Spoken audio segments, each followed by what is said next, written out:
Yo, Perfect Timing Podcast back with the blast. How's everybody doing, man? Yo. Turn me up in the headphones, man. Your boy is live. We live. You made it to the live stream, man. Welcome to the live stream. Welcome to the live chat, man. Remember to guard your privacy and abide by our community guidelines, man. Welcome to the live chat. Remember to abide by our community guidelines and guard your privacy and have a good time, man. Welcome to the #1 live streaming podcast on YouTube. Perfect Timing Podcast, baby. Double tap, baby. Come on, baby. Come on. Yeah, I'm so excited to be here today, man. I'm so happy to see everybody, man. So happy that you finally made it to the live stream. I know you heard about it from so many people. You've seen the views, you've seen the ghouls, you see the discussion. You say, hey, he busting over there. Perfect Timing Podcast been doing this thing, and I want to go participate and join the channel and join the fun. Well, welcome, everybody. Double tap, hit the like button. We in the building. Let's get our lipstick. My lip gloss is popping. Let's get it going, everybody. Double tap, hit the like button as you come in, man. Show some love and unity and respect in the chat. Greet each other with some love, unity, and respect. We're going to have a MAGA, what's today? Terrific Tuesday. It's a terrific, see, I took tariff, I combined it with terrific, and we got a terrific Tuesday. You know how bold and brave you had to be. You know how bold you had and brave you had to be. In 2026, everybody could put hashtag Terrific Tuesday in the chat. You know how bold and brave you had to be in August of 2025 when Trump started to institute the tariffs on August 1st, and people said inflation wouldn't go to 7%. And then some economists said, no, inflation would go to 8%. People said tariffs are this, tariffs are that, not paying attention to the geopolitics, not paying attention to Nancy Pelosi in 1996 when she explained how we were in a trade deficit. Isn't it funny how every time they bring up tariff, they bring it up in the vacuum, right? They don't bring it up as it relates to trade, right? They never say trade deficit. They never say trade war. Anybody, can you tell me the last time you heard the term trade war or trade deficit? How many people who boo-hoo Donald Trump tariffs really understand that tariffs and trade go hand in hand together? I don't think they do, because they silo the conversation. When you hear the conversation about tariffs, especially in 2025, when they wanted to poo-poo Donald Trump for doing the tariffs, you never heard tariffs in conjunction with trade. Because if you align tariffs with trade, no intelligent American would say, oh yeah, we do have a trade deficit. Everybody understands we do have a trade deficit. There has been a trade war, but do they honestly understand the economics behind the trade deficit as it correlates the tariffs to income and wages for American workers, right? For incomes for American work, they don't understand the correlation. And I don't blame you.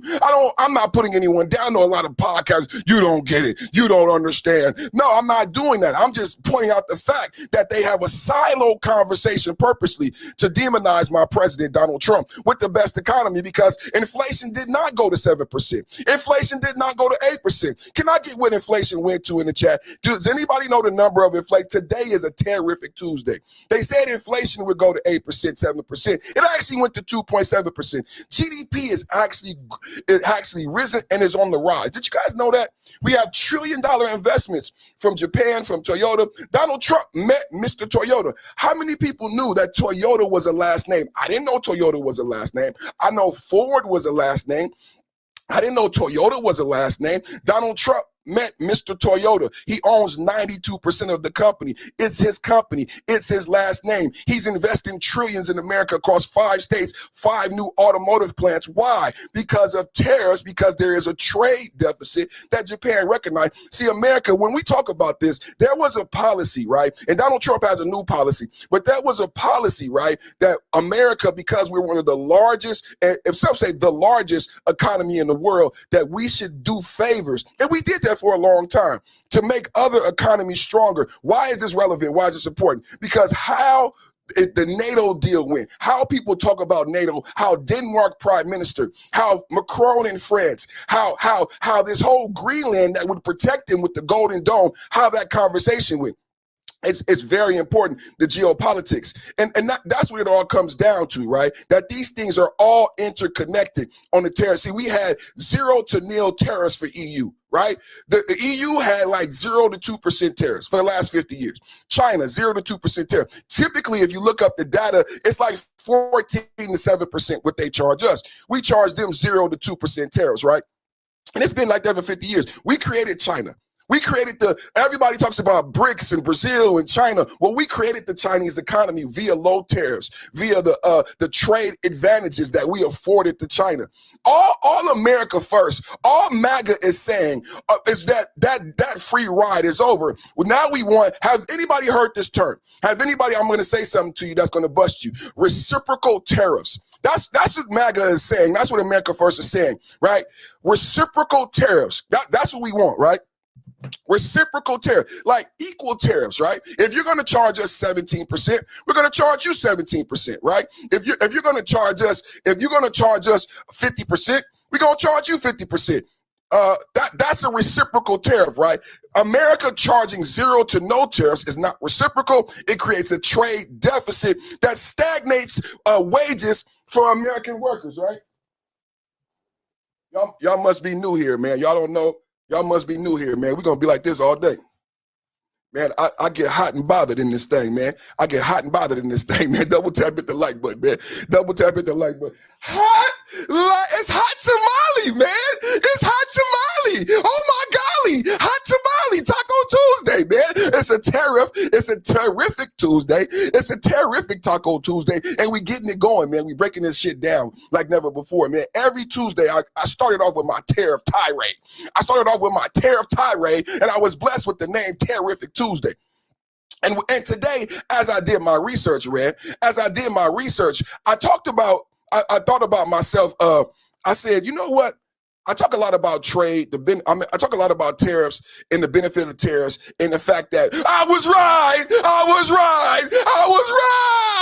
Double tap it to like. I was right. We talk a lot about the fact that tariffs won, right? You know what I did in my research today? I was like, people don't really understand the trade aspect of tariffs, right? They don't really understand the trade deficit, the trade war. They hear a lot about tariffs and the causation. Did you guys see the video of the Walmart guy and he's weighing the meat and then he gets the manager and Walmart is charging for 5 pounds of meat, but it's only 2 pounds of meat. You know what I said in the comments? Do you guys remember when they shrank the cans? They shrunk the cans, they shrunk the packaging, and then they shrunk the aisles. I remember I was in the grocery store. They said it was because of the time thou shall not be named. 2022, you remember when they put us 6 feet apart and all that stuff. Well, they said we had a shortage of supplies, remember? So they charged you the same amount of money, but they shrunk the goods. And sometimes the prices that went up during the Biden administration, a lot of you didn't even conflate this, right? Yeah, you got the Walmart charging you double, right? But you guys forgot about during the Biden administration, you went through extreme inflation. You were paying more for less. Because remember, they told you they had to shrink the cans. They had to shrink the packaging. I remember going to the grocery store and they were rearranging the grocery store aisles in the shelves. They shrunk the shelves and they closed the aisles to make you think that you're still buying the same size cereal, soda, can, bag. You're not buying, and they honestly told you. How many people remember when they came out and said that they were shrinking the sizes because we had to conserve. We went through that time and they changed the aisles, they changed the rows, but they never fixed the prices. See, I'm telling you this because it's a terrific Tuesday, and now eggs are cheaper, right? Prices are going down for retailers, but they're not passing the prices on to the consumer. Under the guise, double tap it the like button, double tap it the like. I didn't get no super chats yesterday. I didn't get no super chat. I need a super chat on the double. We need to hit the likes, and we need a super chat. The prices for eggs have gone down for consumers. We all know this, but they haven't gone down for retailers. They haven't passed it on to the consumer because everyone is so angry at the orange-haired president. So retailers understand I can still charge Biden-level prices Despite the fact that the Trump economy has made goods cheaper, I can still charge Biden-level prices despite the fact GDP is rising, despite the fact inflation is 2.7%, despite the fact we're at it. Do you guys hear me? Every day I'm saying these numbers, they have a real ramification on your pocketbook. Retailers are saying, I can still charge. People are accustomed, right? Biden era inflation made people accustomed to high prices. Retailers haven't reduced the prices. And under the guise that you hate the president, even though the president economy is benefiting you, you are allowing retailers to rip you off. And it's like you're happy about paying more as long as you can say tariffs are a tax and Donald Trump is bad and Donald Trump is stupid. But the reality is a stark difference. That's what we're talking about today. We're going to get into our talking points, but I'm leading off my Terrific Tuesday with these realities. 2.7 is the reality. GDP has risen and continues to rise. These are indisputable facts. I know you want to be upset, but I would love it if you just took hold of the truth and you capitalized and you made your life better. Instead of being angry, I would love it if we toned down the anger. I would love it if we toned down the emotion. I would love it if we came together as a people on the left and the right, red and blue, liberal and conservative, and we start focusing on the future of our country. I've said to you that we do have a focus when you look at our geopolitical movements that Trump has made. I played for you. A lot of people have played for you clips from Davos. A lot of you have played for you clips from Davos. Why do I say we need to unify as an American people? Why do I say we need to unify red and blue? Because I'm talking about the everyday citizens who still don't have a budget. The Congress is an amalgamation of conservatives, Republicans, and Democrats. The Congress still owes you a budget. At Davos, people played a lot of clips. To me, the most pivotal clip from Davos was one of the richest man sitting next to the richest man in the world. And he said, we need to move to global tokenization. See, and I played that clip. I think a lot of times I speak ahead of my audience. I said the CEO of BlackRock, sitting next to Elon Musk, the two richest men in the world, and they're talking about globalization of tokenization, the blockchain, a global blockchain, one blockchain. There is so much, if we can stop arguing about Democrat and liberal, there's so much to unpack and extrapolate, because he even admitted that there would be pushback from the idea of having only one blockchain, because the first thing I think, who's in control of the blockchain? So they're talking about one global currency, but what's more scary is that he understands that there is a difficulty and there may be corruption inherent in having only one blockchain. They know that. The sad part is, you know more about these liberal ideals. Listen to me. You know more about these liberal ideals and purple hair protester logic than you do about the blockchain. That's why my hope and prayer is that we come together and we come together quickly. Because Davos, if they're talking about this publicly, how close are they to a global blockchain? I know you're upset about ICE. I get it. I'm not taking away ICE. I'm not taking away the deaths. I legitimize those deaths. When on this channel, we believe in Christian God. I prayed for Renee Good. I prayed for Alex Preddy. But I'm talking about something greater here. Because you have to wonder why we're having these protests in the street, why white people are dying. I say we need to come together, and you need to listen when the CEO of BlackRock says we're moving toward globalization of the blockchain and tokenization. That means the yen goes away, the dollar goes away. Are you guys listening? The pound goes away. Are you guys listening? Huh? The peso goes away. It's just one Bitcoin, one blockchain. So when we talk about Trump and we talk about the geopolitics of Venezuela and the gold and the oil and the geopolitics and the minerals in Greenland, you need to understand what it takes to manage the blockchain as it stands now. Web 3.0, cryptocurrency, crypto computing, quantum computing, semiconductor chips, the relevance of Taiwan, Venezuela, and Greenland. I would love it if Americans were on this page with me. I would love it if you were focused more, because, you know, for a long time, like I got Bitcoin, people were on Bitcoin. Bitcoin has dropped. So the nostalgia around cryptocurrency, you don't hear about it anymore. You don't hear about cryptocurrency, and it's not really about Bitcoin. It was never about Bitcoin. And what you need to understand about Davos and the CEO of BlackRock and Elon Musk, it's not about Bitcoin. It's about the technology behind. Shout out to 19 Keys. Shout out to Black Ram 313. Black Ram 313 is another YouTuber. I learned a lot about cryptocurrency from Black Ram. Shout out to 19 Keys, another YouTuber who talks a lot about Web 3.0, cryptocurrency, and the digital future. So a lot of you invested in Bitcoin. Did you hear what he said at Davos about a global blockchain? So the issue now with cryptocurrency, for those of you who understand cryptocurrency, is the amount of power in computing, quantum computing. This is why we're rushing and racing for AI. People think AI is about your robot. AI going to clean your house, and AI is going to be a sex bot. No, AI is about the global blockchain and cryptocurrency, and it takes so much to do the blockchain now. We don't have enough energy and power, so we need to find these solutions, especially if we're going to go to global cryptocurrency. It takes these data centers to run the blockchain as it stands now. So if we go to a global cryptocurrency, how do we do that?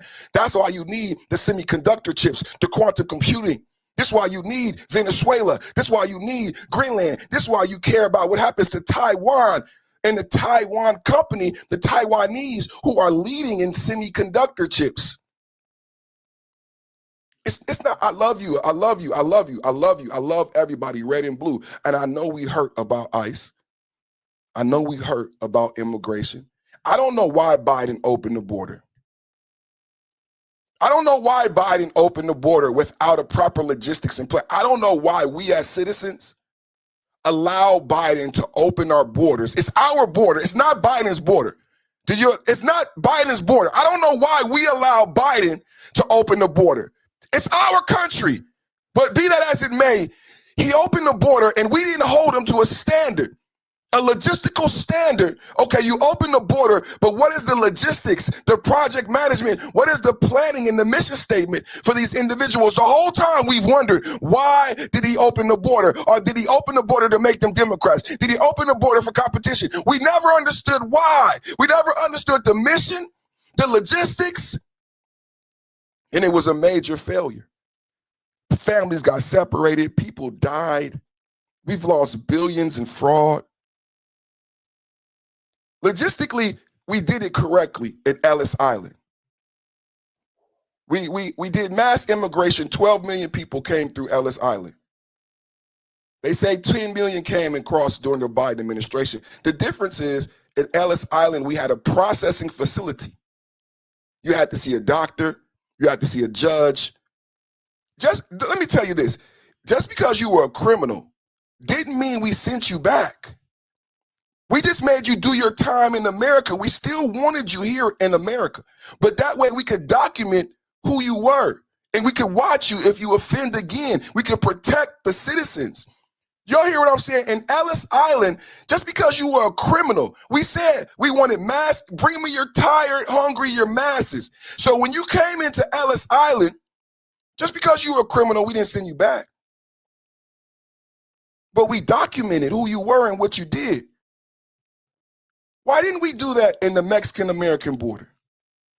Why didn't we document who came in to keep track in order to protect citizens in the country? See, this is what I'm saying. It's our country. It's our border. I believe in immigrants. I believe this is an immigrant country, but there's a right way and a wrong way to do things. Why didn't we make the Democrats? Why didn't we make Biden do the proper logistics? I agree, Biden, we need immigrant labor, but there's a right way to do it. Because we just came out of a quarantine and a pandemic. Let's make sure we don't get sick. Let's make sure that if anybody has a background that we need to know about, we know about it. Not that we're going to turn you away if you made a mistake. I've got arrested before. I've made mistakes. All Americans have made mistakes. We're not saying we would have sent you back to Venezuela. We're not saying you would have had to go back to Venezuela. I'm just saying, Biden, why didn't you document who came in and their background and history so we knew who they were? This is not a big ask. This is proper logistics. Because the Biden-Kamala administration didn't do it, children died. You know, pregnant women came across the border. You know, kids came across the border. There should have been doctors. There should have been facilities when they got here because we invited them. Imagine inviting people to your home. Hey, come over this weekend, y'all. Perfect Time to Podcast, having a big old barbecue. And you show up to my house. Number one, I ain't even there. You show up to my, come on down, everybody. Perfect Time to Podcast, having a big old barbecue. Y'all show up to my house. I'm not even there. I come later. I don't have food. I don't have water. I don't even have a working bathroom. I've invited hundreds of people to my home for a barbecue. And I don't have food. I wasn't there when they got there. And I don't even have a working bathroom. In the chat, what type of host would I be? In the chat, what type of host would I be?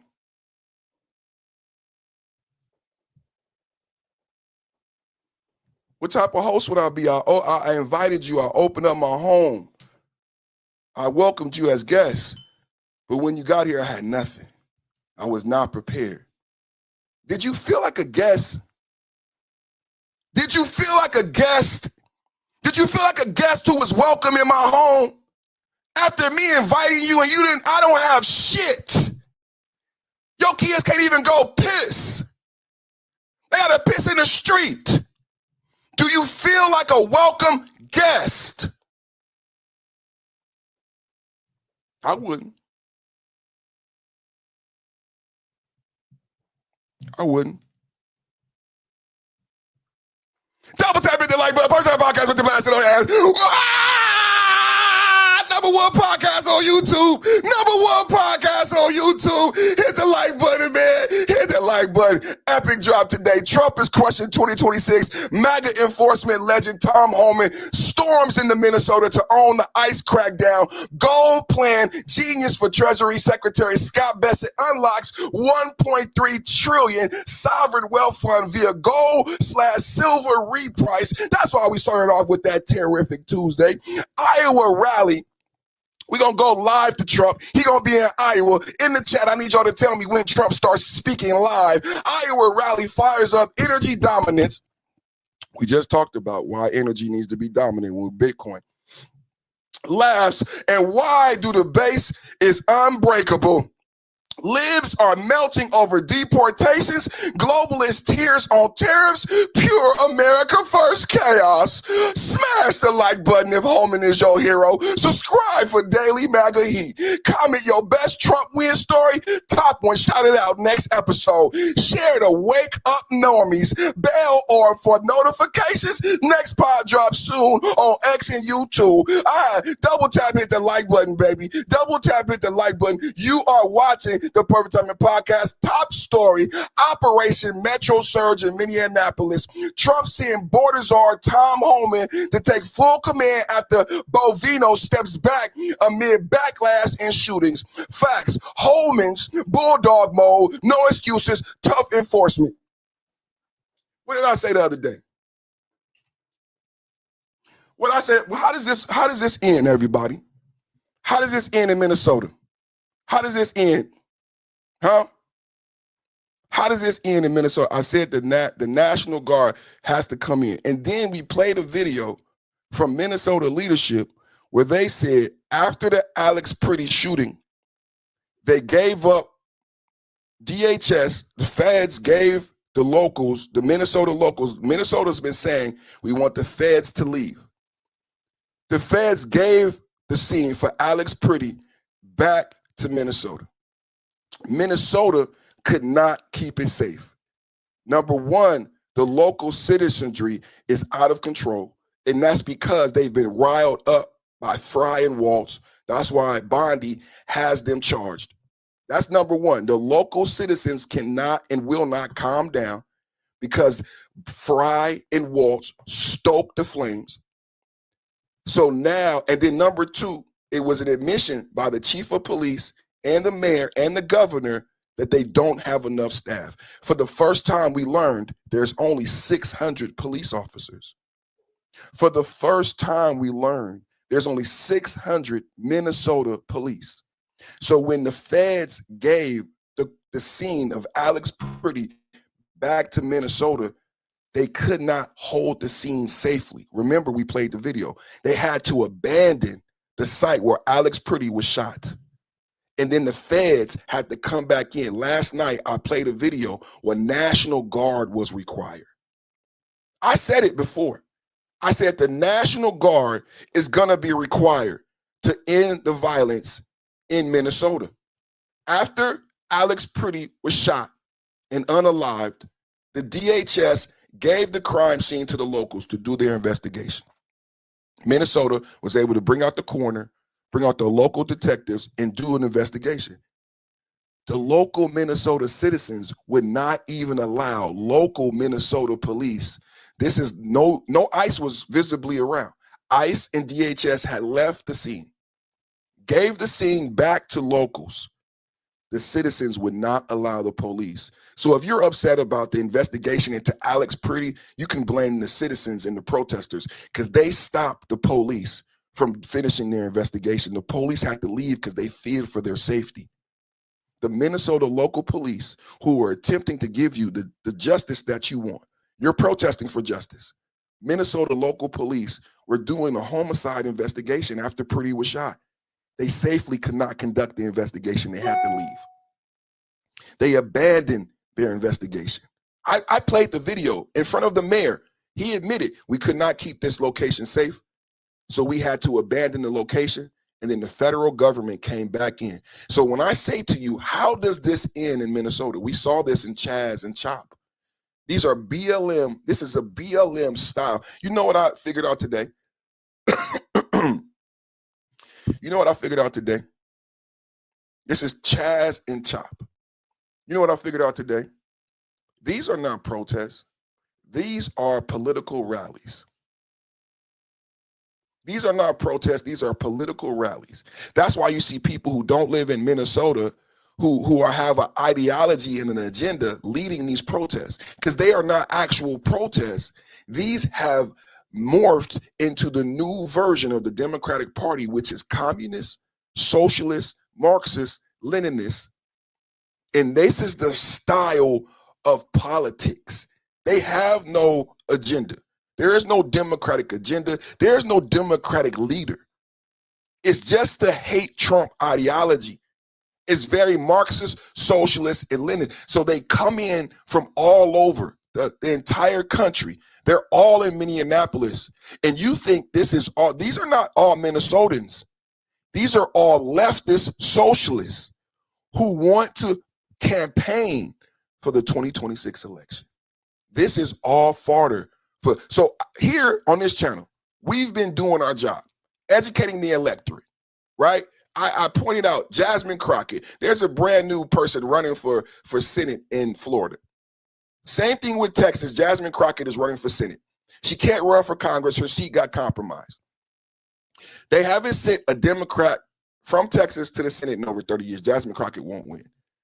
The guy running for Senate in Florida, they haven't sent someone to the Senate as a Democrat in over 10, 15 years in Florida. He won't win. So what is the Democrat strategy to flip the House in 2026? Remember, you guys, people who watch my channel, I've asked a lot of time. What is the Democrat strategy to flip the House? Because I don't see the numbers. Jasmine Crockett's leaving the House. AOC potentially is leaving the House.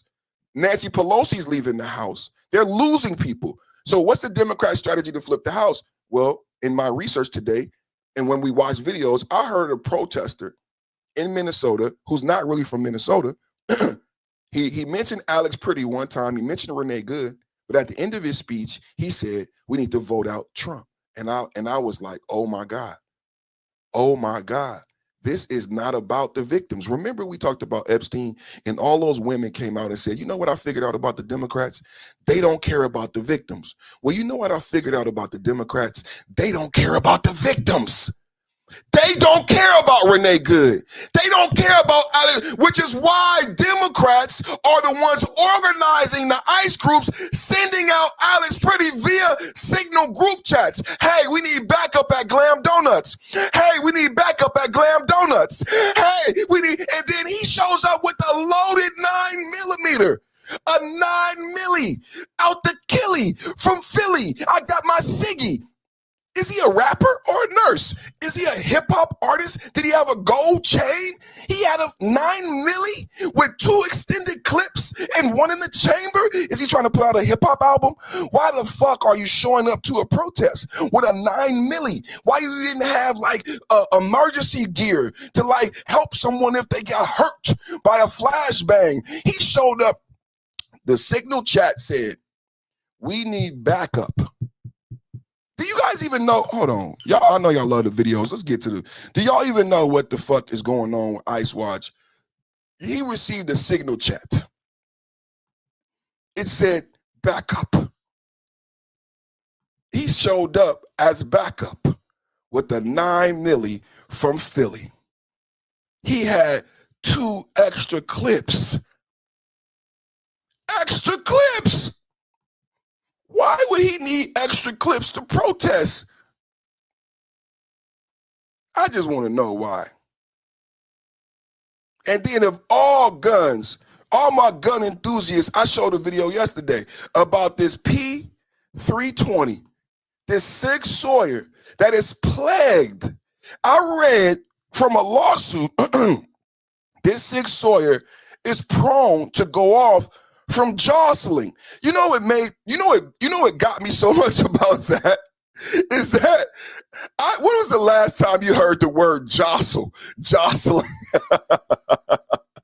That's how sensitive this gun that this nurse had. It does not even safe to carry that on your person. What I read is this Sig Sauer. Because a lot of people, oh, guns just don't go off. I said, that's why you have to lock up a gun. That's why you have trigger locks on guns and keep kids away from guns, because they can go off accidentally. And the particular gun that he had was a y'all put it in the chat, and it is prone to go off from jostling. That's what I read from the law. I said, when the last time you heard somebody use that and comment, every day? I was in the car yesterday and my wife stopped abruptly and I got jostled in the front.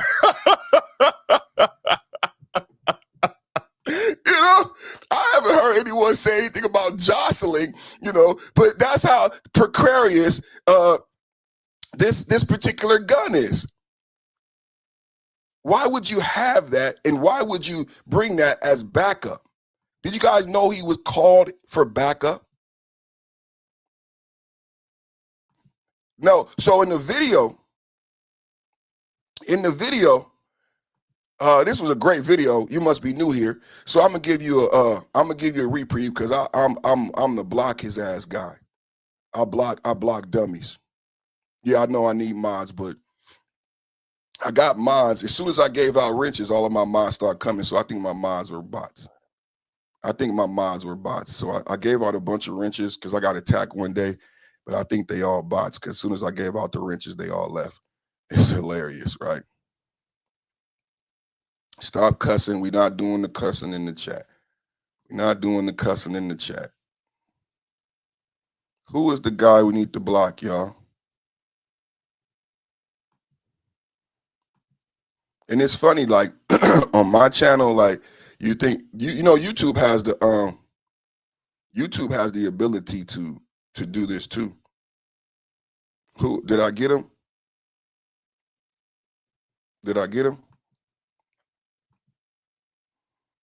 And it's like, do they have anything else to do? Do they have anything else to do? Did I get him? Let me see. Did I get him? I think I got him. I got him. Okay. So we're talking about the ICE We're talking about Minnesota ICE Watch and how Alex Pretty, his unfortunate unaliving can be attributed to, and right now, since we're having this talk, I'm going to say again, I was first to break the story on this because the same is true for Renee Good. Rest in peace to both of them. Rest in peace to both of them. The same is true. I love you too. I love everybody, man. Democrat, Republican. Isn't it great that we live in America? When we talked about Don Lemon, do you know why Don Lemon should be held accountable? And I don't want Don Lemon to go to jail, but I do want Don Lemon to be held accountable. Do you know why? Because I do love you.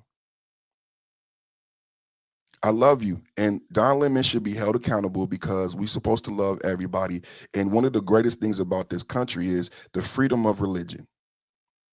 You know what's so great about America, brother? I can love you, whether no matter your race, color, creed, and I can love you no matter what God you worship because we live in the greatest country in the world. And you know what's so crazy? You know what's so crazy is that if we were at school and if we were at work, we would be friends. You know, some of the best television shows, it shows like a white dude and like a Indian or Muslim dude at work, and they become the best of friends in America. Because it doesn't fucking matter, bro. What matters is that we do these 8 hours and we go home and we pay our bills, and you pray to your God, I pray to my God, and we take care of our wife and our kids. Some of the best TV shows are two people from different worlds who go to work together and become the best of friends. That only can happen here, brother. I know a lot of people want to bullshit in the chat, but that only can happen here. In my high school, when I grew up, all my best friends, and this is not unique to me because it's a melting pot. The other day, I played a story of a white woman in Minnesota. Imagine the high schools in Minnesota. She said we have 160 different races in Minnesota. So the kids are in a real American environment with people from all over the world. That was my greatest. I loved high school.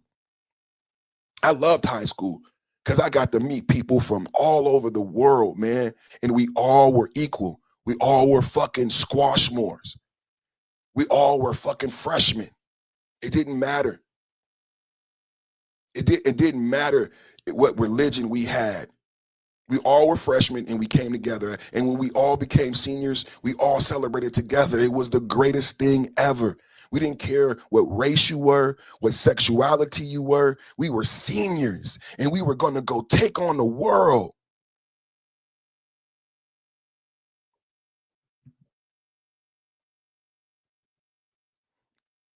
Let's keep reading.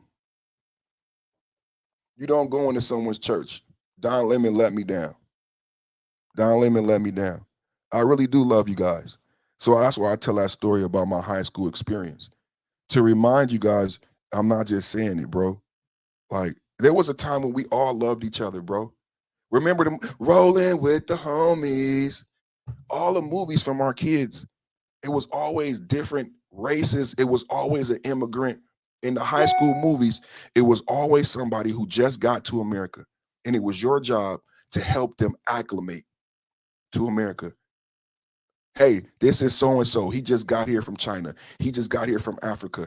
Walk him to class, introduce him to people, be nice. That was an American experience. And that's what the kids in Minneapolis are having. Yeah. So let's get into, I just had to say that, man. When I say I love you, it's just not 83, baby. Yeah. You my age. So when I say I love you, I'm not just saying it. A democratic idea now that you finally get a chance to see what Republican. Actually, no, bro. I'm talking about not being red and blue. And when he says 83, we talking about Ronald Reagan, bro. This whole time we talking about was Republican. I'm gonna put you on timeout. I'm not gonna block you, but I'm gonna put you on timeout for that stupid shit. Ronald Reagan was president for 8 years, then his vice president became president, and then his son became president. Are you smoking dope? Ronald Reagan was president. It was a whole era, trickle down economics. Is this? Do they?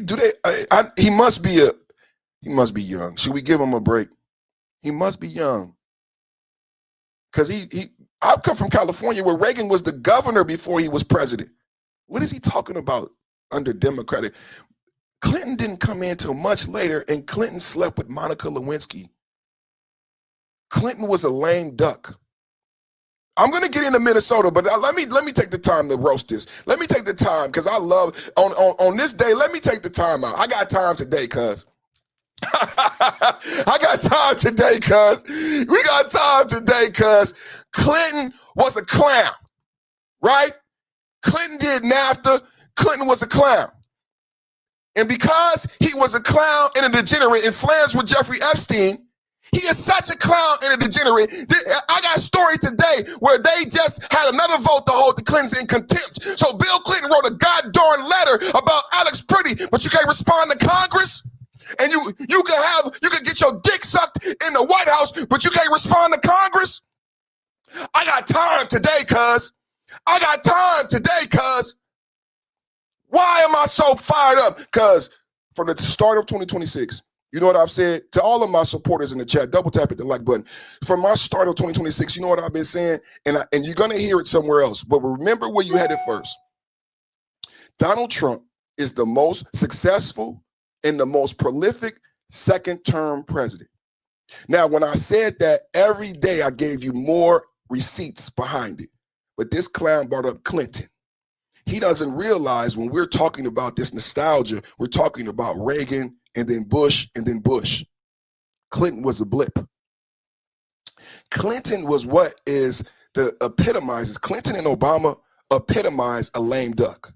See, Clinton had sex with someone who wasn't his wife in the White House. Then he lied about it. Remember?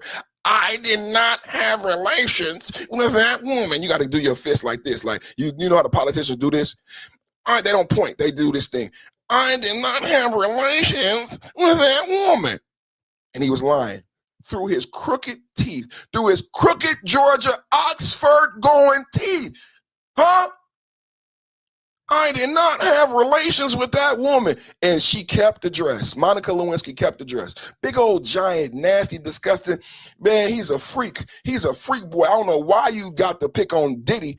Diddy don't have no evidence like that. You don't have nothing on Diddy. You don't have no woman with no dress that she saved. She saved the dress with a huge semen stain.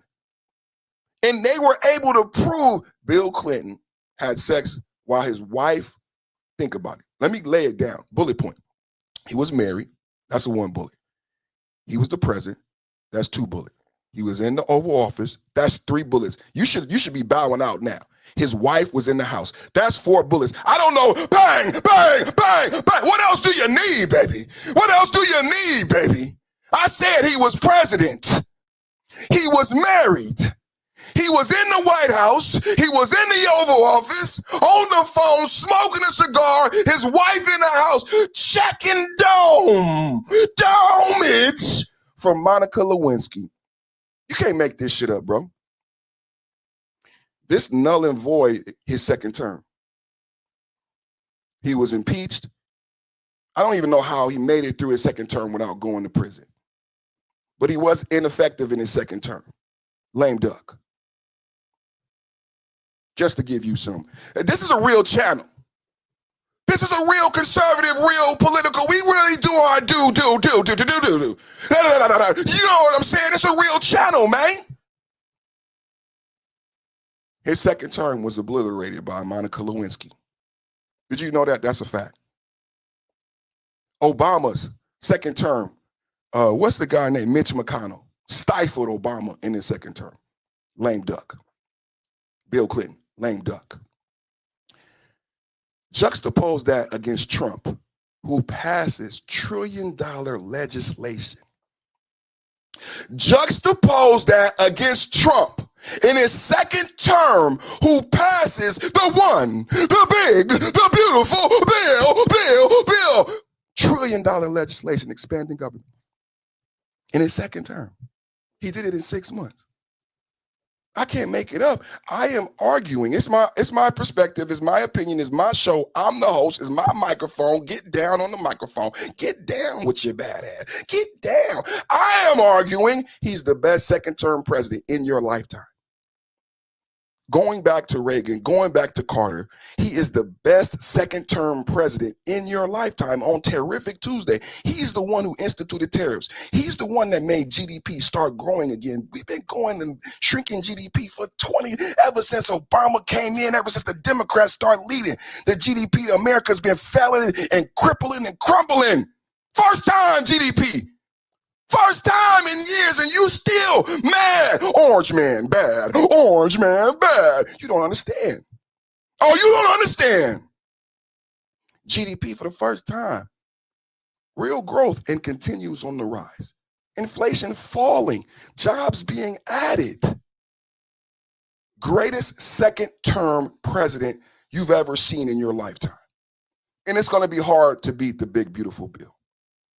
I've never seen a second-term president pass legislation like the one big, beautiful bill. So expansive, so costly. It's almost impossible to fathom that a second-term president would be able to get across, I want to say billion, but it's trillion-dollar legislation. Huh? Trillion-dollar legislation.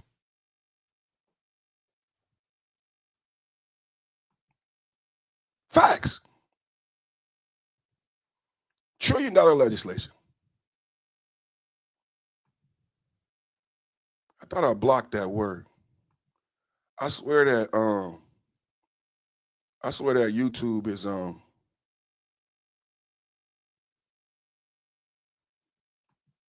swear that YouTube. How is it that you could not say certain things about certain people, but when it comes to Black Americans who went through slavery and everything we dealt with, I'm just surprised that YouTube allows some of the things they allow. When I know I program computers. It's something called a security. They have user. I'm a user on YouTube. You're a user on YouTube. Because I create content, I have to have a different security key. My user profile is not going to be the same as someone who never created a video. My user profile is not even going to be the same as someone who doesn't create entertaining videos that get watched.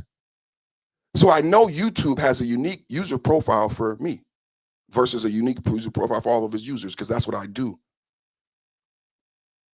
I'm Epic certified. I know about security keys. I know about users. I create users in the system. I know how to create users and assign security. It's like a key ring. Every YouTube user is like a key ring. Every YouTube user, and it depends on what type of user you are, they're going to grant you different keys to give you different access. I don't need to give you a key for access if you're not that type of user, because the system can only handle so much bandwidth. So YouTube, I create content. It's going to give me certain keys. So I know YouTube has the ability to protect me from people who say the N-word. I don't think YouTube should allow the N-word at all. I heard somebody say something that was so hurtful yesterday. They said something like racism is protected by the freedom of speech. I keep telling my wife that these young kids are going to ruin the life that they have. Because you have people from Israel and Jews now saying they want to get rid of the First Amendment.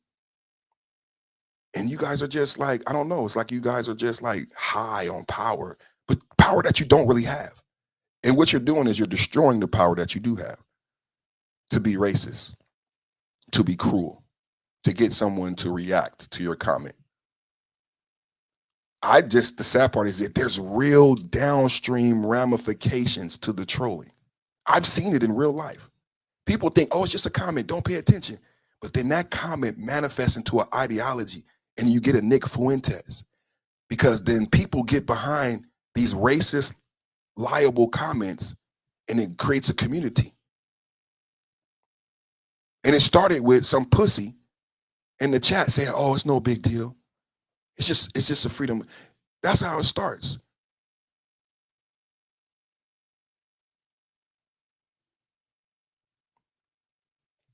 Fucking pussies, man. Racism ain't got shit to do with the First Amendment. Just like you can't yell certain things in the movie theater, it's just some pussy. It's a pussy ideology to say, oh, I got freedom of speech so I can be racist and cruel. No, that's not how it works. And you can't say certain things in the movie theater. Let's go to Alex Pretty. As we talk about freedom of speech. Why is he dead?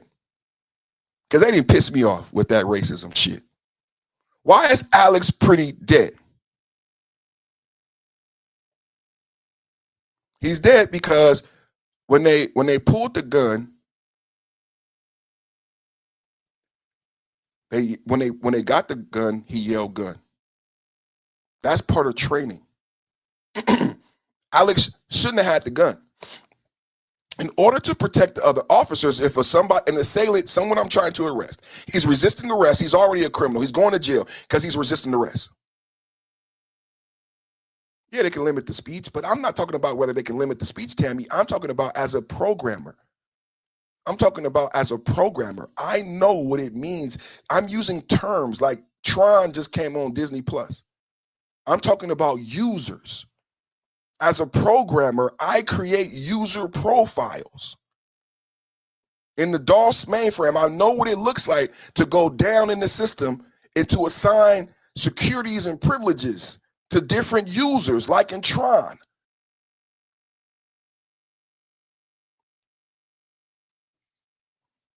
I'm talking about users. That was a good movie. Who saw Tron? No, I know, Tammy. I'm just saying. I know you got my back. But I'm talking about users and user profiles. Why did Alex die? Alex died because he brought a gun to the scene responding to a backup call. When they found and saw the gun, when he bent over to pick up the woman, they yelled gun. Not exactly like Tron, I agree. Not exactly like Tron. Tron is so cool. But I'm trying, when you explain something via this medium, I got to give people something to grasp onto. When I say user and profile and security, a lot of people don't understand what I'm talking about. So I say Tron and Disney, and then their brain cuts on. I'm so sad about some Americans. Like, the state of intellect in America is so fucking sad. And I know you might agree with me, but bro, I got to say Disney Plus for motherfuckers to tune in. You see how the numbers just went up simply because I said fucking Disney Plus? So brother, that's why I said Tron and Disney Plus, because in the Tron movies, they use the term user. So if motherfuckers don't know what I'm talking about,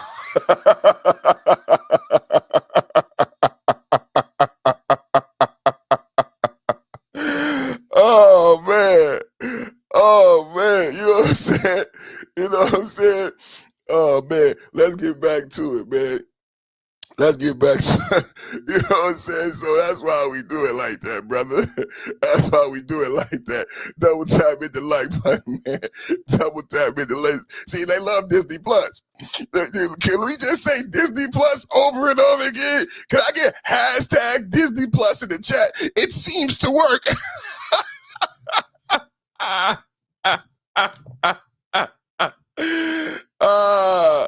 Oh, man. So they said gun when they pulled the gun. That made the officers alert. Some people pulled their gun, which is per training. When they saw the gun, they didn't know if he was going to use it. Some of the officers pulled their gun. A lot of you might say when you saw the pictures, why did he have his gun out? What would you do per your training if you're trying to jostle with someone and they won't respond to your orders? They have a gun and you have a gun. I'm pulling my gun out. So officers, as soon as they found out he had a gun, yes, some of them pulled their gun out. When the officer yelled, gun, gun, gun, people are already ready to shoot. Then they hear a gun fire. We are arresting a guy who's resisting arrest. He has a gun. He hasn't identified himself. He's out here agitated. He's fucking with police. He's fucking with federal agents who have more powers per the Constitution than the police. We go to arrest him, and the motherfucker got a gun on him. Gun, gun. We go to grab the gun. He starts to fight back. This stupid motherfucker is fighting back. Explain why you think they had no right to arrest him. Explain why you think they had no right to arrest him. he gets to stand in the middle of the street. Try this. I know he was a nurse. Try this. You stand in the middle of the street and try to direct traffic. See how that goes. See if you don't get hit by a car or arrested. You can't stand in the street and direct traffic. You can't interrupt a federal agent. You can't interrupt a police officer. Let's read this article right here to break down the Minnesota ICE shooting of Alex Priddy and Renee Good. Now, remember, on this channel, I was the first one to break the story about Renee Good. I was the first one to break the story about Renee Good and her being a member of Minnesota ICE Watch, being radicalized at a school in Minneapolis, and her being on a Zoom call days before, right? Her being on a Zoom call days before where she received instructions. Then I played and I showed the pamphlets. Now, yesterday, when Alex was shot and unalived, the pamphlets went viral. Well, we already knew about Tammy. The people who watch me here, we already knew about the pamphlets, the training, because that was the first place I went when Renee Good was unalived. Because everybody from Anderson Cooper to the black female sheriff in Philadelphia were wondering what Renee Good was doing there. Everybody speculated that Renee Good was parking her car, that Renee Good lived there, Renee Good turned the wheel, Renee Good was simply no. And it took independent sleuths like me to point out she was not alone. She was with her wife. Her wife said, "Drive, baby, drive." She was leading an ICE protest. She was the first person on the scene. Now, all these details are important because all these details are important because they're one by one identical to what happened to Alex Priddy. Alex, again, was first on the scene. Alex was part of a Minnesota ICE Watch who had been taunting the federal agents all day, just like Renee Good. And just like Renee Good, both of them received messages. I'm saying this because there's a way to fix the problem. If you listen to what took place, both of them received message via a group text. Both of them received training via Zoom from this Minnesota ICE Watch, and they both responded to a group text that allowed them to stage before the federal agents. So now we know Renee Good got a group text message as part of this group chat of Minnesota ICE Watch. Anderson Cooper says there's 4 minutes before the federal agents get there. How does Renee Good? Because ICE Watch has lookouts all over the city. This is important because this is what happened to Alex. Renee Good gets a call to go to this location and stage, block the street, because ICE is going to come arrest somebody. Now, how do they know that? Because ICE has a list with deportation orders, and they're not just going to Home Depot. They're not just picking up anybody randomly. So ICE Watch knew, Renee Good knew that ICE would be here soon. They got there first. Renee Good blocked the street, and she was waving certain individuals, but they were fucking with the ICE agents. What happened with Alex? Alex got a call like Renee Good. He showed up first. He was in the middle of the street directing traffic, similar to Ray Good. Now you must understand, if he's doing the same thing, you got to understand it's not by accident, it's by training. They've been trained to block streets and roads and block ICE and then wave through like-minded individuals. That's what, remember the video, Alex is waving people through. He's telling that white Hyundai to block the ICE agents. The ICE agents say, fuck this. Start pushing people and start arresting people. Come to find out, this guy has a gun. They yell gun because there's training. You yell gun, you subdue him physically. That's why they're punching him. And then you remove the gun from a physically subdued. You don't try to get the gun from someone standing up and who got energy, right? You need to subdue him first and then take the gun. After we've subdued him, 5 cops, we're going to beat his ass and take the gun once he's subdued. And that's what they did. Unfortunately, my argument and a lot of internet sleuths' argument is that this particular gun that he shouldn't have had, this P320, am I saying that right? 6-Sawyer P320 can go off if jostled. And I believe when he took the gun and he ran away with the gun and he yelled gun, the gun went off. He didn't have his finger on the trigger and the gun had a safety. I played a video yesterday. I played the same video for my wife. I played the video of a gun enthusiast who had the same Glock. And he is showing us he put the safety on, but it was loaded because, and this is another thing someone said yesterday that was great. If you don't follow the laws, your CCW expires on the spot. And he had a loaded 9mm. That gun shouldn't have been loaded. That gun shouldn't have been loaded. Right? Legally, you can't have people think because you can have a gun, that means you can have a loaded gun. You can't have a loaded gun, which is why the gun went off. And you can't have that many clips either, especially in California. Maybe in Texas you can have a bunch of clips. In California, we have a trigger lock. You can't have a 30-round clip in California. It's a SIG P320, right? In California, you can't have a 30-round clip. I know in Texas, you can have a 30-round clip. In Atlanta, you can have a 100-round clip. In California, you cannot have a 100-round clip. Magazine, whatever you want to call it. You can't have that in California. And if you do, you can't have over 8 bullets in the magazine. Every bullet after that, you can get charged. So he had multiple clips and a loaded 9mm Sig Sauer.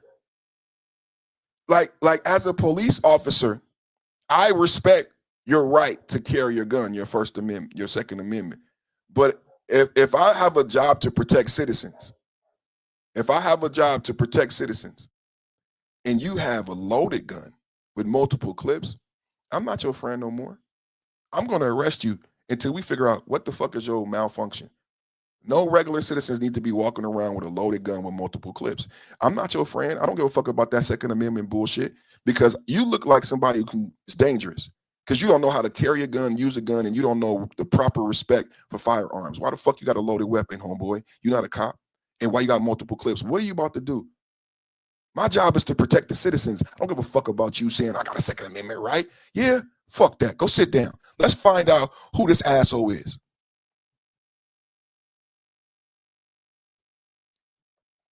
No. See, what happened is he FAFO. He FAFO, right?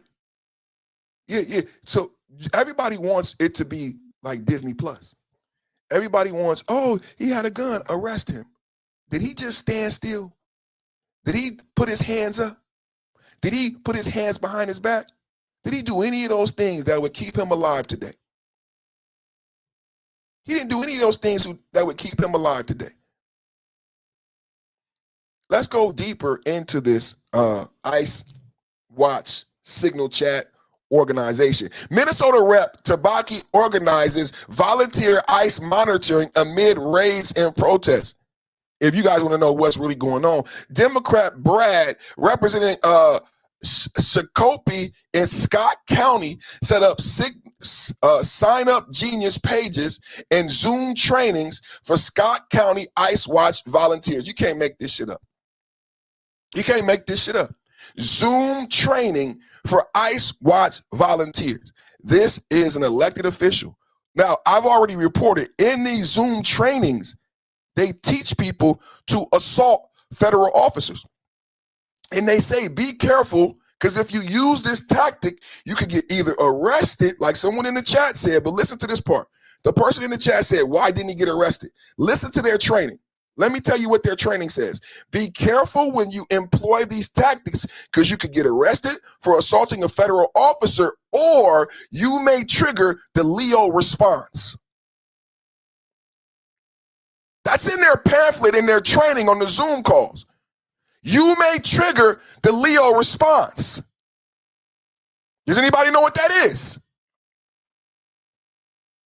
If you assault a federal officer, their pamphlet in training says, be careful, you can be arrested or you may trigger the Leo response. Yeah. Can you believe that? They're sending them in to die. They're training them to die. They're telling them you may trigger a Leo response. That means they know they may get shot, you guys, when they assault the officers. They know, they've been trained that a Leo response is justified. If you assault them, they may feel threatened. And that's all it takes for an officer to use deadly force. It's not like me or you. If an officer feels or thinks, that's enough for him to use deadly force. They are training them that. They are training them that, hey, if you guys do this, be careful, because an officer may interpret this as deadly, as a threat, and they are legally able to use deadly force. They know this. This is in their training. How do you feel now knowing this? Knowing this, and he had a gun. Knowing this, and he had a gun. Knowing that in their training, they are advised of a Leo response. So what would he do with that gun if he faced a Leo response? This is a great question. What would he do with that gun if he faced a Leo response?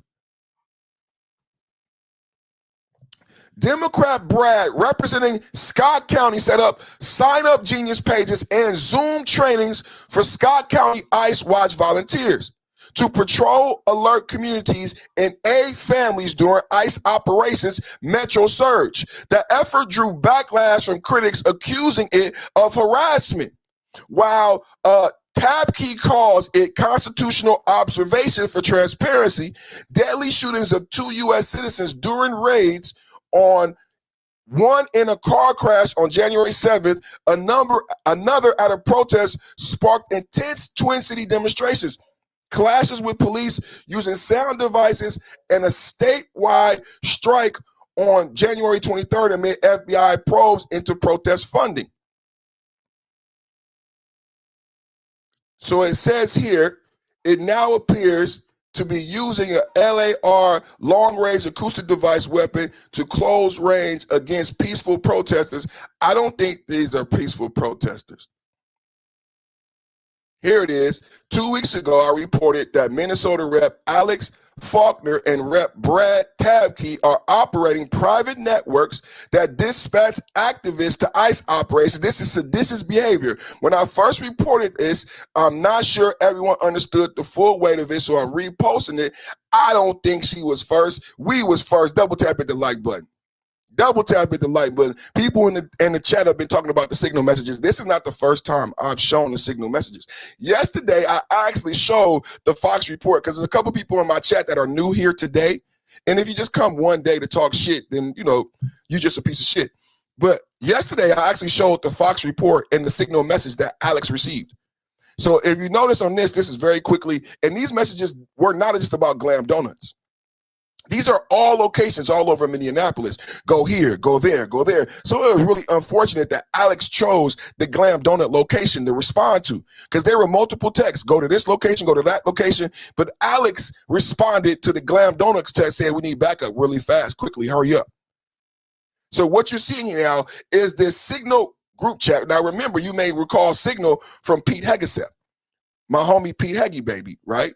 Pete Heggie baby got caught up on Signal.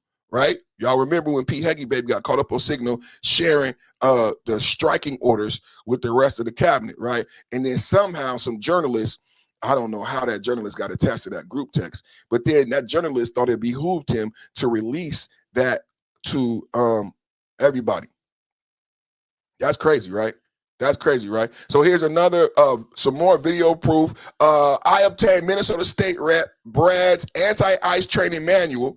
Brad appears to be the leader of Scott County, Minnesota Rapid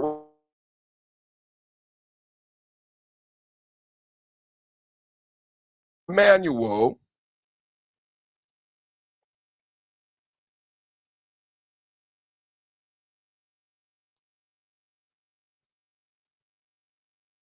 Safe, legal, win, alert, win.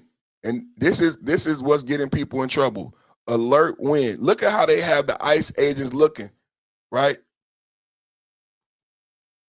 Local police who have stood down, court warrant, ICE warrant. Remember what I read to you the story about what's actually happening in Minneapolis and why we're having a conflict. Minneapolis is doing these semantics with the federal government. The federal government has what I've explained to you as deportation orders on these individuals. And Minneapolis have said, we're not going to respect the deportation order. We only want an order from a local judge. If he doesn't have a bench warrant signed by a local judge, then we're going to release him to the street. And Tom Homan has said they have released over 500 people back on the streets. They lie and say, no, we haven't. They lie and say, no, we haven't. Here he is. Minnesota State Rep Brad is personally sending out invites for the anti-ICE watch group on Sign Up Genius to coordinate the doxing and the harassment of ICE agents. Where do these white people come from? And this is a unique group of white folks in Minneapolis. Who knew these type of white people existed, man? Excited to see you at 7 tonight. Here's the link to Scott County ICE Watch Zoom. Topic, Scott County ICE Watch Zoom training. And it has numbers here. And that's just, you know, when I showed the pamphlets before, I'm so surprised to see that government is involved. Right? So I'm going to get to this LRD system. Minnesota State Rep, anti-ICE resistance signal chat leader Brad advises rioters to make sure to harass ICE in groups of 2 because ICE doesn't follow law. Listen to this. This is what a state rep said. We do not do anything with ICE unless we have 2 people together. ICE has a tendency to break laws and threaten to kill us, so we need multiple people together to document and keep them as honest as possible, but we know that ICE does not follow law. Now, is this legal? This is seditious behavior. Now, think about, as I read this, this is a state rep telling people do not, number one, you cannot interact with a federal agent, right? And then he's telling people to jump a federal agent. So now we know why when the Venezuelan person got shot in the leg, and remember you heard the story about the Venezuelan hitting the federal agent with a shovel? With a snow shovel, and then other people helping. Now you understand why, because they've been told to help. They've been told to interfere by state representatives. They believe they're empowered to do the things that they're doing.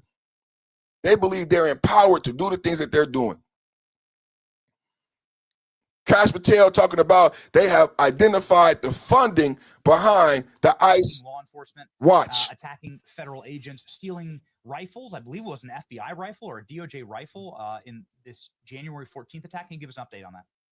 Yeah, absolutely. Look, we've always said that, you know, we are going to defend absolutely your right to peacefully protest under the First Amendment. And we're also always going to uphold your right to bear arms in the Second Amendment. That's never changed. We're going to equally protect all of those. The only thing we're not going to do is allow any of those amendments to be violated when you pursue a course of action of violence against law enforcement. It's that simple. That position has never changed. So on January 14th, we referenced a mob literally rioted and destroyed federal police vehicles. Of course, we jumped into action. We caught and arrested 4 individuals responsible for breaking those vehicles apart and dismantling them completely. But I have an update for you. In that vehicle was not just firearms, which thankfully we recovered, but was information about law enforcement, federal agents, and their personal information. Individuals used that personal information on the ground to issue threats of life against not only FBI agents, but their wives and their children. So just last night, the FBI arrested one of the individuals responsible for making those threats to federal law enforcement. And we're gonna have more arrests on that same matter today and tomorrow. We're not done. And that's the distinction. If you wanna go out there and peacefully protest, have at it. You wanna go out there and use your Second Amendment right to bear arms, okay, no problem. But look at the situation in Minnesota. This is not something that just happened overnight. They've been rioting recklessly, destroying federal vehicles, ramming federal agents, literally hitting them, striking them, and as you just highlighted, using coordinated attacks to threaten their families. None of that is lawful, and none of that will be tolerated. You do not get to touch law enforcement. And we've got also investigations ongoing into the funding of this. We've made actual substantial progress. I just can't publicize it yet. But we've actually found groups and individuals responsible for funding it because it's not happening organically. It's not happening organically. How many, man, I be biting everything I teach and say, man. It's not happening organically. What I heard that first, man. Renee Good did not just show up there organically. You know what I'm saying? Oh, man. Come on, man. Renee Good, man. It's not happening organically, man. I don't know if I want to go to these weapons right now because I want to show something else before I go to the weapons. So they are. So the thing about before I want to show the weapons is I want to show, yesterday we talked about the number of police and why it's so bad, right? And I believe it's so bad because we have a limited number of police, and the Democratic leadership made a huge mistake when they told the police to stand down. Now the police now has given the advantage to the protesters and have lost a tactical advantage, right? The police have lost a tactical advantage to know a lot about what's going on the ground, about these Minnesota ICE Watch signal chats. If the police had been involved in the protest, they would have seen protesters using their cell phones to organize and coordinate. Hopefully they would have worked with the federal government before citizens passed away. But now they're on the outs and they're outnumbered. I said 600 police officers, 400,000 citizens in Minneapolis. A lot of people don't know these numbers. 400,000 citizens in Minneapolis, 600,000 police officers. So now I heard reports the other day that it's 10-1. Right? I heard reports the other day that it's 10-1. 10-1 protesters. 10 protesters against one federal agent. Right? Minnesota State Minnesota State Patrol arrests protesters harassing ICE agents in Minneapolis after phone call between President Trump and Governor Tim Walz. This should have been happening all along. Let me show you guys. I didn't even show you guys. Double tap at the like button. This should have been happening all along. Imagine if they would have never told the police to stand down. What tactical advantage would they have to work together as both Americans instead of working against each other? Being bitter and saying, don't listen to ICE. When we understand the whole time, tell me what I've been saying every day about federal law being supreme.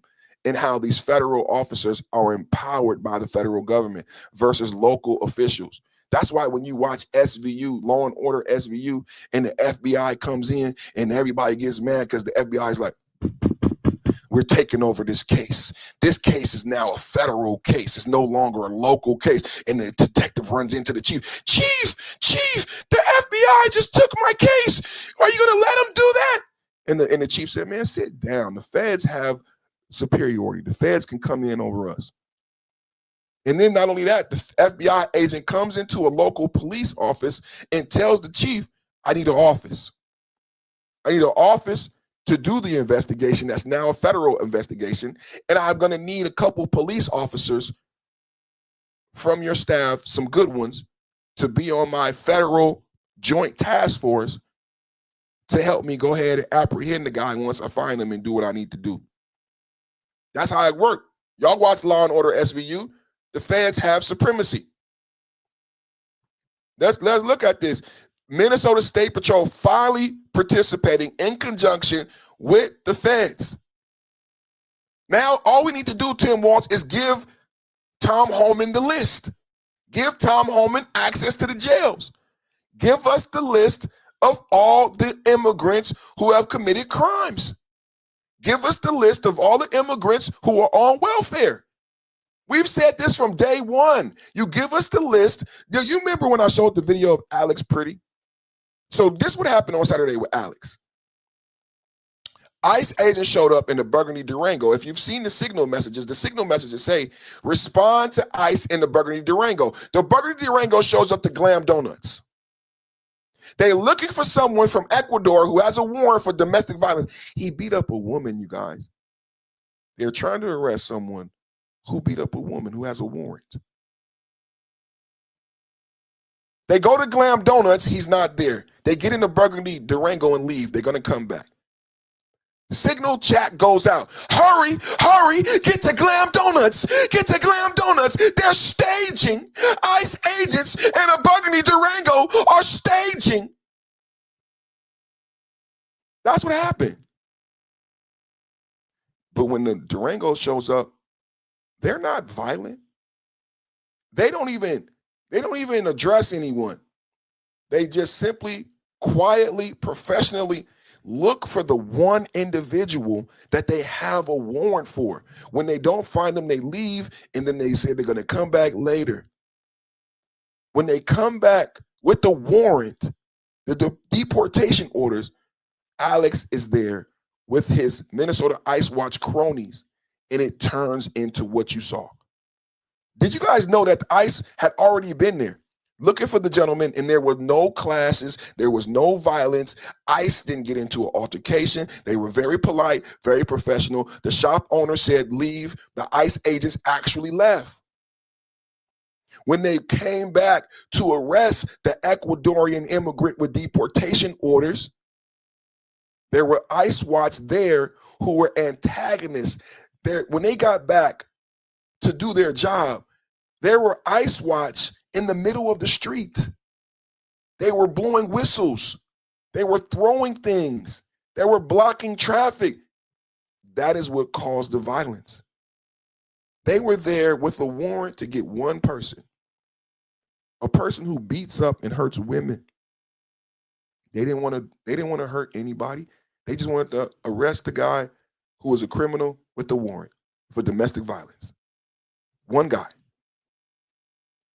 And ICE Watch called down all those people to protect that one guy. And Alex is dead. Just to give you a little bit. Just to give you a little bit. Just to give you a little bit. Just to give you a little bit. As we continue. Because if they were working with the federal government, none of this would have happened. That's why Tim Walz stepped down. That's why I think Jacob Fry will not be reelected. And that's why Ilhan Omar, despite $30 million, we're going to get into Ilhan Omar, the $19 billion fraud, because all of this is about the Somali fraud. We don't even talk about the Somali fraud no more. Wet my whistle. I just want to let you know. Oh, wet your whistle. As we talk about the 80s.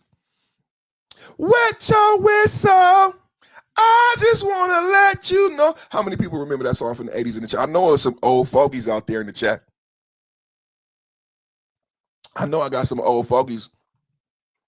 Minnesota State Patrol, authorized by Governor Tim Walz, Minneapolis Mayor Jacob Fry, arrested protesters harassing federal agents at a hotel in Minneapolis following a phone call from President Trump to Walz.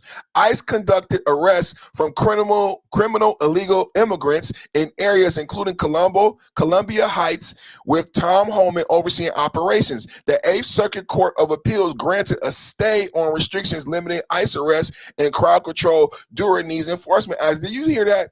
Tomorrow's All We Do Is Win Wednesdays. I'm going to bring that back. Tomorrow's All We Do Is Win Wednesdays. I'm going to bring that back. The fact that we keep winning in the superior courts and in the courts. That's why ICE get to wear masks. We went to the Supreme Court. Now we just won again, that we can continue to do these raids. We had this fight in LA. When we first got to Los Angeles, they filed a lawsuit. Gavin Newsom, oh, you can't do this. And the Supreme Court said, yeah, he can. The ICE raids have been backed up in court over and over again. Superior Court, Supreme Court, local court, 9th Court of Appeals, and the masks. They are within their rights and within the law. Homeland Security said they're actually obligated. They're not only doing their job, they are obligated by the Constitution to get these people out of here. Come on, man. ICE conducted arrests of criminal illegal immigrants in areas including Columbia Heights, with Tom Homan overseeing. Here we go with Tom Homan. Just put the fear of God in Minnesota leftists. He's launching a database on these insurrectionist clowns stalking and attacking ICE. Let's listen to Tom Homan, man. Tom Homan taking over Minnesota. Double tap at the like button, y'all. Double tap at the like button. Tom Homan, Trump administration, taking over Minnesota ICE, man. Taking over Minnesota ICE. Let's get into it. And these people who want to, say follow ICE, and film ICE, you know what? You can protest. They have that right. But when you cross the line, and we've proven it, if you interfere or impede or assault an ICE officer, you will be prosecuted. And one thing I'm pushing for right now, Laura, we're going to create a database where those people that are arrested for interference, impediment, assault, We're going to make them famous. We're going to put their face on TV. We're going to let their employers in their neighborhoods, in their schools, know who these people are. Because as you said, a lot of these people, they say they're taking time off work to. You know why I like this? W chat. You know why I like this? W chat. My chat. The other day we were talking about ICE, and I was talking about how ICE won these Supreme Court battles about the mask, about the raids. You know what my chat said? My chat said they wear masks too. And I was like, wow, there is some intelligent commentary. W chat. My chat said they wear masks too. Tom Homan is saying, let's make these people famous because there's a lot of misdirection out here. Oh, ICE wearing masks. The protesters are wearing masks. The protesters are paid. The protesters are not even from Minneapolis. They are being bussed in. They are being funded by outside leftist entities. They wear masks. Tom Homan said, let's make these people famous. I love it. I love it. Let's go, baby. Tom Homan, Minnesota, Czar, Crackdown, Database, Perfect Summer Podcast with the blast. Hit the like, share, and subscribe, baby. And these people who want to, say follow ICE, and film ICE, you know what? You can protest. They have that right.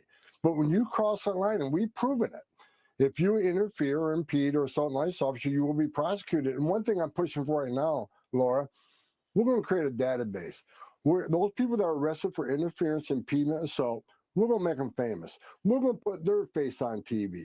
We're going to let their employers in their neighborhoods, in their schools, know who these people are. Because as you said, a lot of these people, they say they're taking time off work to protest. I bet you a lot of them are calling in sick. I bet you a lot of their employers don't know what they're doing. But we're going to make sure everybody knows who they are.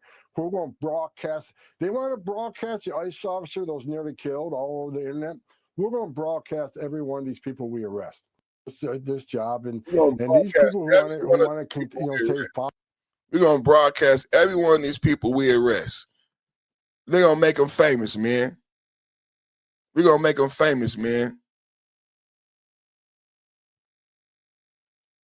We're going to make them famous, man. Let's keep going, man. We giving up the story, man, on ICE Watch, man. Just in, an illegal took off running from ICE while in handcuffs in Minnesota. Luckily, agents were able to apprehend him. I'm sure Tim Walsh and the Libs will characterize this as brutality. What y'all think?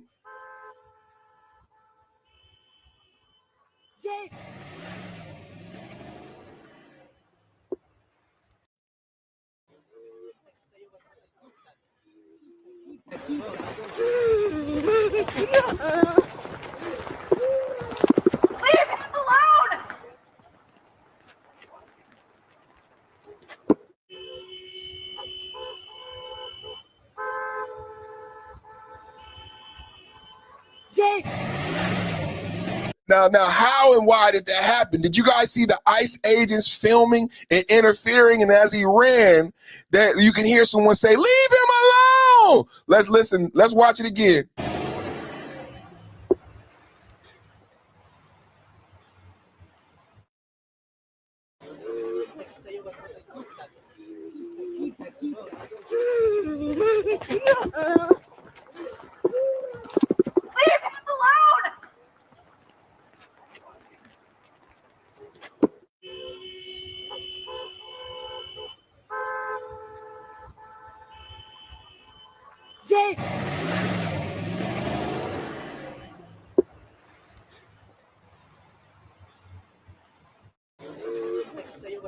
Watch. Why is she right there? They being nice. Let me give last hug, and then he break out. They got films, got nice spots. Leave him alone. All this is dangerous, bro. Is there any officers in the chat? I know y'all probably at work. I'm sorry. Does anybody love or related to a police officer? I know y'all probably at work. That's a stupid question. But this puts police officers in danger. When you have a situation like this and you're trying to secure somebody, whether or not he's been arrested justly or not, he's in cuffs, he's going in, the judge can make that decision. But when you do this, everybody's in danger. You run in the middle of the street of a highway, you can get ran over. The police can get hurt by trying to chase you. You know what I'm saying? They could got hit by a car. You know what I'm saying? So all of this is all bad no matter how and what you say, right? This is all bad, no matter how and what you say. And it only happens because you got these people involved. Let's look at it. What is going on from the beginning? He's in the back of the vehicle, arrested by ICE. It looks like ICE is allowing him to say goodbye to his wife and child. You see this? ICE is allowing him to say goodbye to his wife and child. That's not enough. He looked like he fresh off the boat. He looked like he fresh off the boat.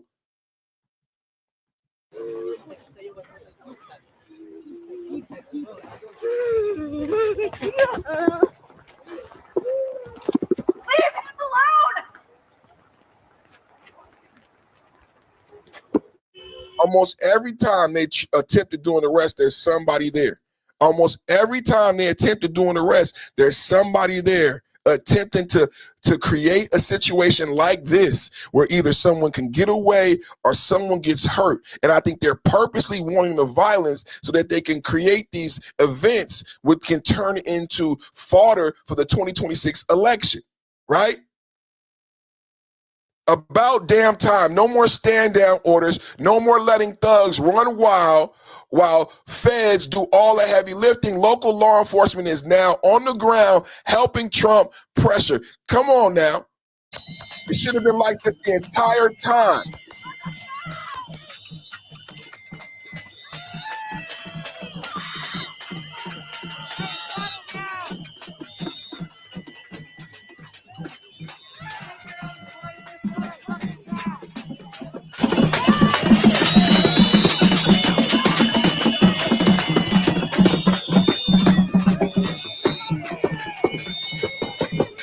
So where they are in front of the hotel where the ICE agents are sleeping, and they've been doing this for weeks. The goal was to not let the ICE agents sleep and rest, and no police ever made them go home. They're breaking all kind of laws. They're breaking all kind of laws, disorderly conduct. This is not a protest. You are purposely trying to stop a federal officer from resting, right? And they've been allowed legally to do this for weeks.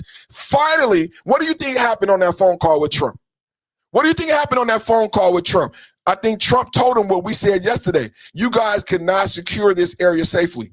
You just said on the press conference, Governor Tim Walz, you do not have enough police, 600 police, 400,000 people. Donald Trump told Tim Walz, Tim, I know you love the people of Minneapolis and Minnesota.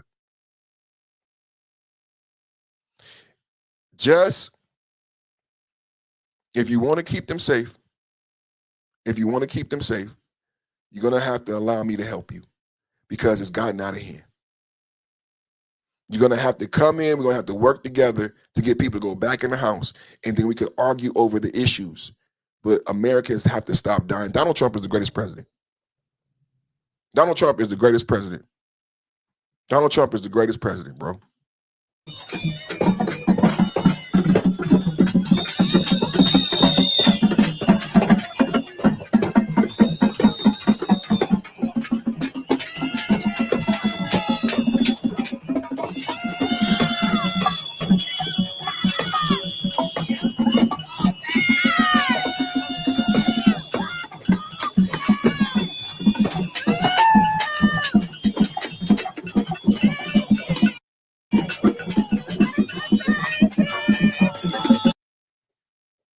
So finally, we working together, man. I think they agree that they've given up the tactical advantage, man. They've given up the tactical advantage. They've given the advantage to the protesters.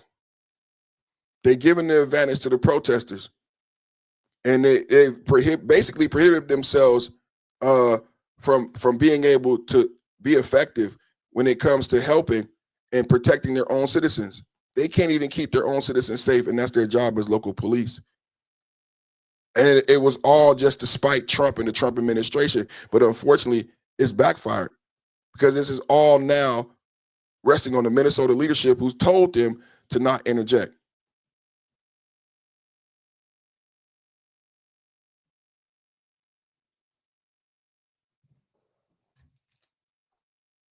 Babe?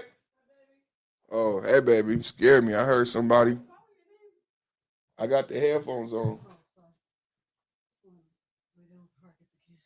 Okay. You look cute. Love you too, baby. Love you, love you. Love you, love you. All right. I had another one. I'm gonna get to some more. I got some more on the signal chats. But I had another one I wanted to show.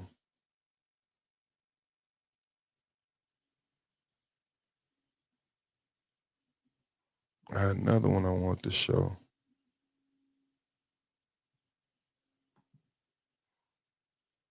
Here it is, family. Thank y'all for hanging out with me. I got, my wife came home. She's so beautiful. I love her so much. I had to just see her. She didn't give me a kiss though. You know, women, you know, y'all got, women be a trip. You know what I'm saying? I noticed. Did y'all notice she didn't give me a kiss? I didn't know you had a boyfriend. I didn't know you had a boyfriend.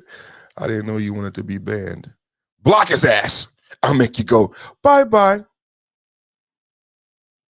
So when we talk about the police working with, and then I'm going to go back to those weapons. Because I mean, conservatives, Democrats, left and right, people were talking about the same wing of the same bird earlier. So I think, you know, when I talked about Web 3.0 and I talked about Bitcoin in the future, a lot of that has to do with, baby, let Pippi in, she keep barking and shit. A lot of that has to do with these futurized weapons, and then people not knowing about some of these future weapons, and now they're using them on American people. So remember when we heard about Venezuela, y'all remember when we heard about Venezuela? Y'all remember when I talked to you about Venezuela? When I talked to you about Venezuela, what did I say? I said,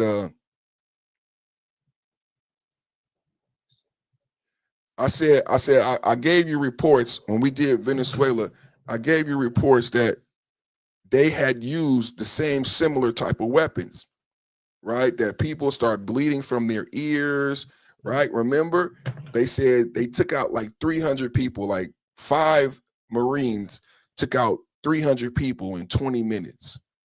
And they had like laser weapons, sonic weapons, and there was a message that went all over South America that, you know, we have to rethink about how we deal with America, because we're not prepared. We're not prepared in the least bit for the technology and the training that the American Army possesses. He said they were here for 5 minutes, they killed 300 people, and they had weapons and technology that we've never seen before. Coordinated drones, sonic weapons, things that we've only seen in cartoons. They actually exist. So I'm going to get into the fact that not only do they, because I remember when I did that story, Tammy, I remember nobody really paid attention. Nobody, it's like the signal messages, no one paid attention. Hey, they got these futuristic weapons. Hey, this is how they got in and out of Venezuela with no one hurt so quickly. Even Maduro and his wife, they look gorgeous. That woman looked gorgeous as they exited the plane. Remember when I talked about Maduro and people said all these things? I said, did you see the wife? They looked gorgeous as they exited the plane. How did they do that? How did they get them out of there? Not their clothes was they look better than you. After a raid and arresting, they look better than you. Their clothes weren't disheveled, their hair, nothing. How did that happen? Her hair was not disheveled, her shoes, she looked it gorgeous. He looked it great.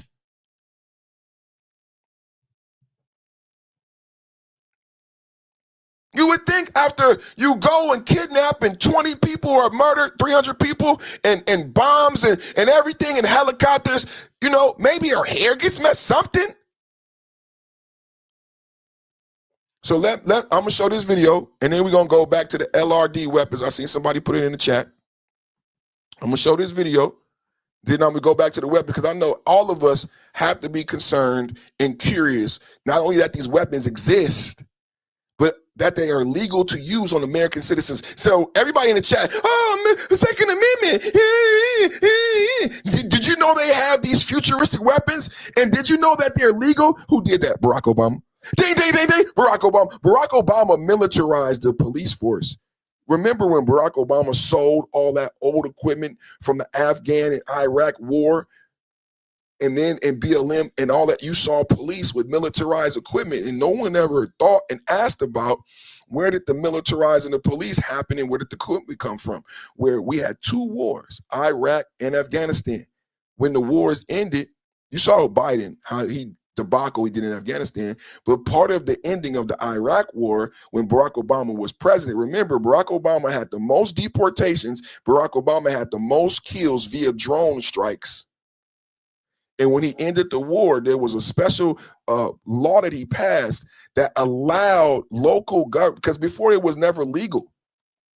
When you saw police with those armored vehicles and the tactical gear, that was not part of my youth. Police were not allowed to look like soldiers. They always had to wear those uniforms and badges. They were not allowed to look like soldiers as a kid. Well, Barack Obama changed that. And they could wear the soldier attire, and they could carry these weapons from a war, and they had war shit.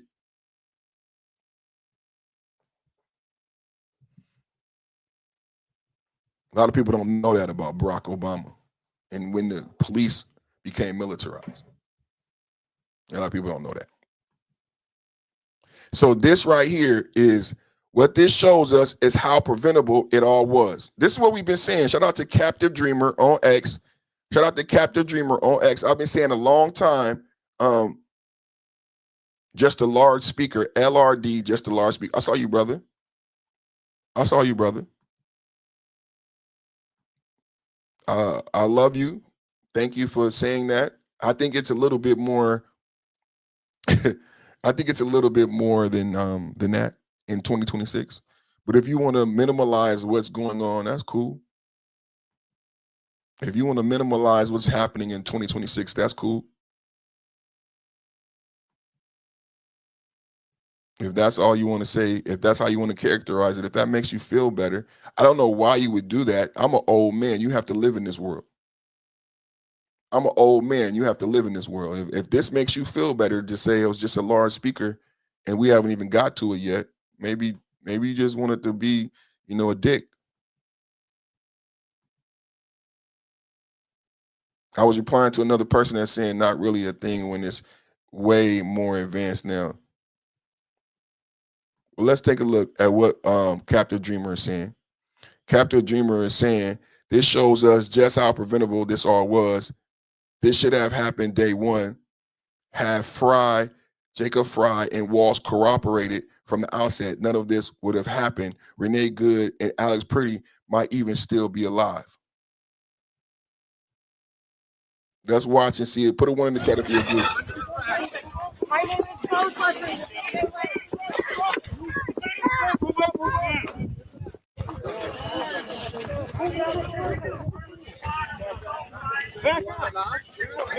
Back up. I know you're getting some good shots. Just see.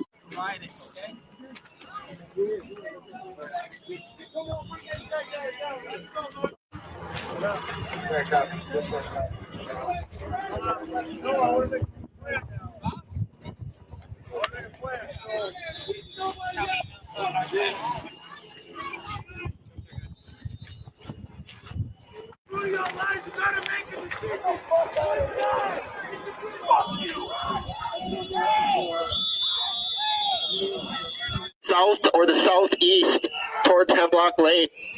You have 3 minutes to disperse. So what's happening? If you continue to obstruct, resist, or interfere with the police officers, you will be in violation of Minnesota State Statute 609.50, obstructing a legal process, which will be an... Fuck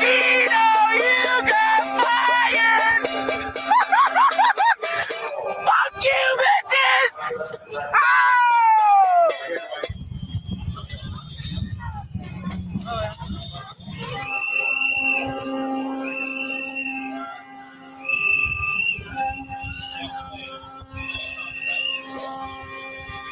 Cops over there.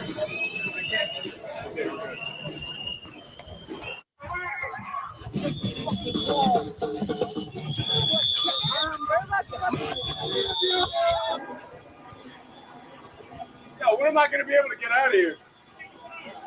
What's that? All right. Subject to arrest or subject to other police action. Other police action could include the use of chemical agents and the use of less lethal devices and or crowd control tactics, which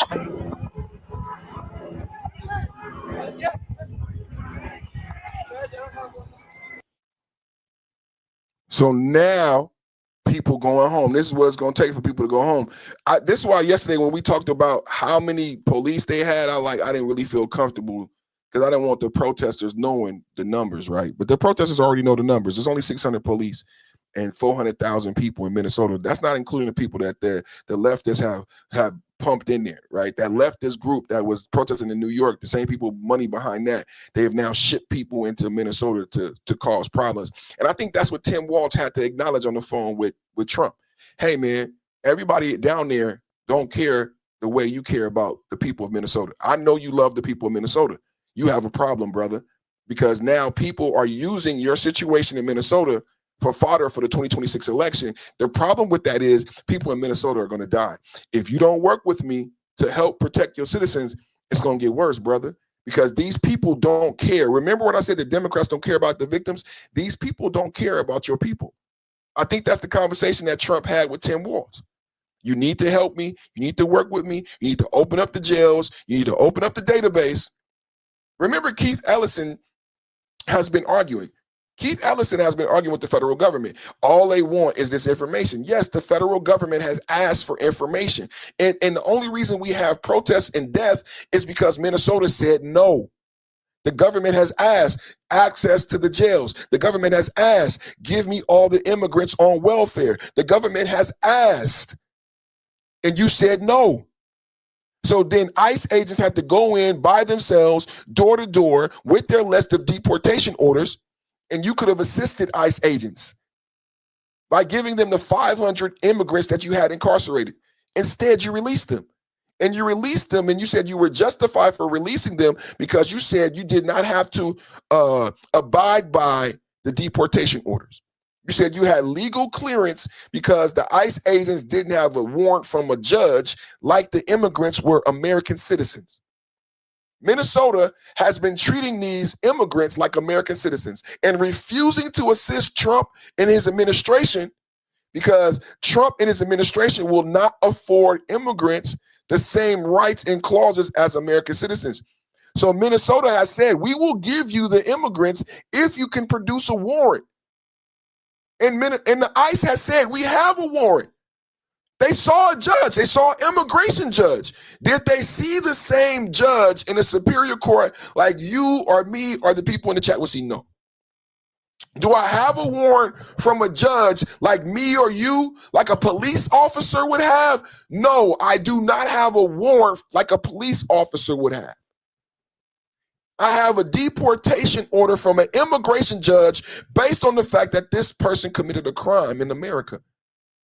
Minnesota has said we're not going to honor those deportation orders. The police is not going to assist ICE. Now we could go back. Now we could go back to the LRD because now we heard the police say, and I want to play that again. As a matter of fact, I want to play that again before we go to the LRD. I want to play that again. Where's the LRD?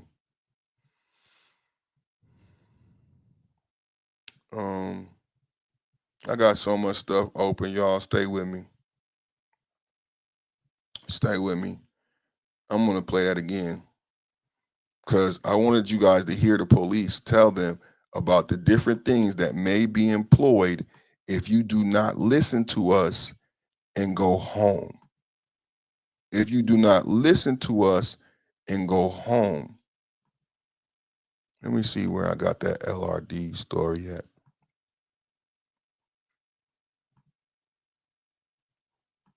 So much stuff open. I lost it. I lost it.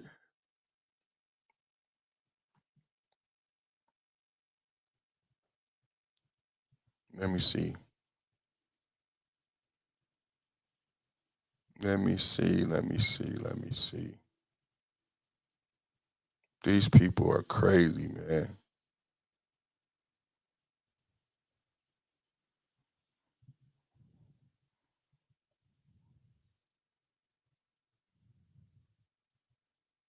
Minneapolis signal infiltrated.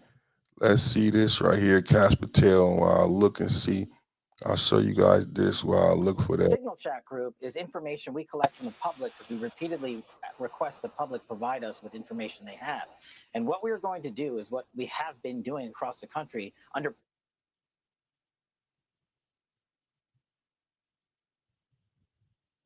President Trump's leadership to deliver this historic success from year to year. It's not a trust me situation. It's a look at the last year. It's a look at what we did when the FBI opened up their task force in the state of Virginia under President Trump and our great partners at DOJ and the Attorney General. We wiped out crime in the state, and we're going to do that in every single city. We've done it for the whole year. And on this type of... Did y'all hear that? The reason we were so successful in Virginia is because the local leadership worked with the federal government, and we were able to do it quickly. And the local citizens weren't even affected by the federal operation. We were in and out in a week. We had a list of people like Chattahoochee Crunch. We arrested 7,000 people. We arrest 10,000 people in Charlotte, North Carolina. Why? Because the local leadership is working with us. We have a list of names when we get there. We got 5,000 people we need to arrest and deport. We got deportation orders. We got 10,000 people. Here go the list of names. Some of them are incarcerated. Some of them are here. Some of them are there. And then they work together and they get them out and they leave. You don't hear about them in Charlotte. How many people know about Operation Charlotte Web? You don't hear about them in Louisiana anymore. Operation Chattahoochee Crunch. You don't hear about them in Memphis anymore, right?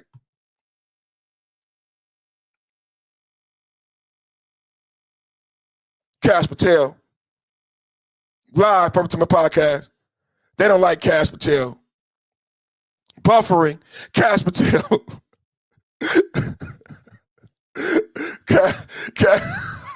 Okay, fuck it, man. Fuck it, man. Cash Patel. Cash Patel, man. They said fuck Cash Patel. I be trying to support my boy, man. Hey, break it now. ICE now appears to be using the LRAD long-range acoustic device weapon at close range against peaceful protesters in Minneapolis. People exposed, especially at close range, often suffer from permanent hearing loss, constant ringing, ruptured eardrums, vertigo, balance problems, migraines, nausea, panic responses. Let's play the video. Test of the long-range acoustic device LRAD. 1, 2, 3.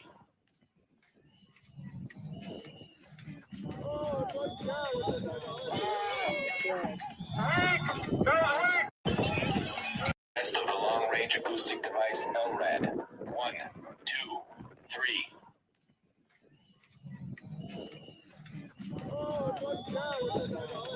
That's how bad it has gotten. That's how bad it's gotten that they are utilizing this system on the streets of America.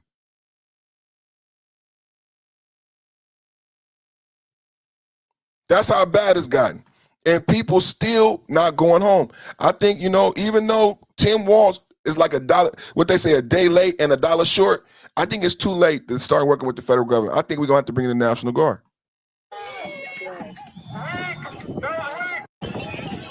Because they still not leaving.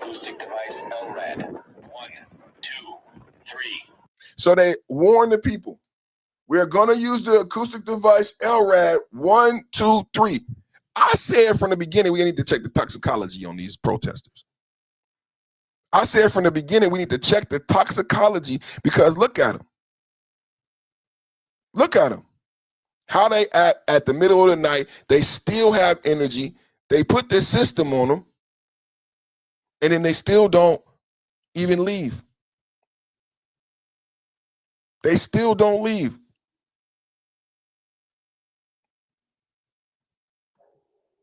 I think we need a toxicology report when we arrest these agitators and find out what's really going on.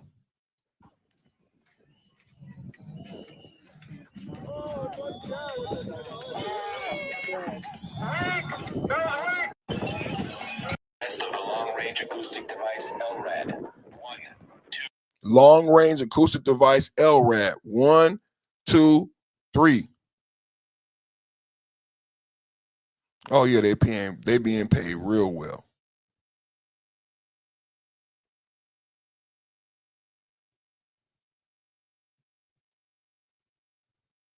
They being paid real well.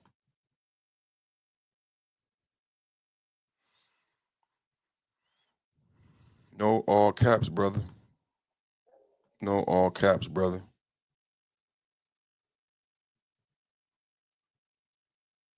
No all caps. What is an unfair deportation? I'm gonna put you on timeout. What's an unfair deportation? What's an unfair deportation? Because I don't see them looking for no Italian immigrants. I don't see them looking for no Russian immigrants. I don't see them looking for no, you know, in the Midwest, you got a lot of German, Polish. I'm sure some German, Polish, some Slavic grandmothers who came over here who never got their citizenship. They're not rounding up no white people. When you say unfair deportation, yeah, thank you, BJ, no such thing. Why they ain't going after any Icelandic immigrants? We talking about Minnesota, all that nasty ass food they eat in the Midwest, that gefilte fish and all of that shit, that Lutersvig and all that shit is in the Midwest, where they got that fish that they have sitting in lye and all that nasty shit from all them Slavic European countries. Huh? You got all these white people in the street. I said a week ago, the white people want to protest, start arresting white immigrants, goddammit. They want to protest. I say, right now, ICE, you in Minnesota. It's probably hell. And Tim Wall said, well, we're going to arrest white people. We're going to arrest Somalians for fraud. We need to arrest a white man for fraud, because if there's more white men, then there's more white men doing fraud, right, Tim? So if we're going to be arresting Somalian immigrants, let's arrest some white immigrants then. Shit. Since they want to be in the way,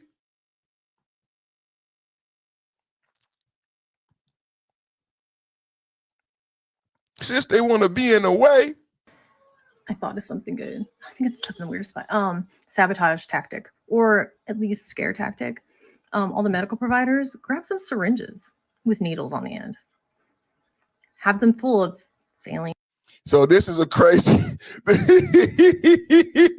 And she look. Just so y'all know what's going on in our country, man. Just so y'all know what's going on in our country. I'm not going to play the whole video. I know y'all don't want me to play I just want you to see her eye. Somebody was married to this woman once upon a time. Oh, man. This is what's in their head, man. This is what's in their head, man. This is what's in their head, man. It's crazy, man. Let's go. Since we in Minnesota, I had more on the Signal chats. I had more. Since we in Minnesota, let me see. I have more, and I want to go to Ilhan Omar. I want to go to that too. House committee advances contempt resolution against Clinton's and Epstein probe. I'm going to go to that too. Y'all heard about that. What's this right here? Yep, they should have been working with us the whole time. I had something else.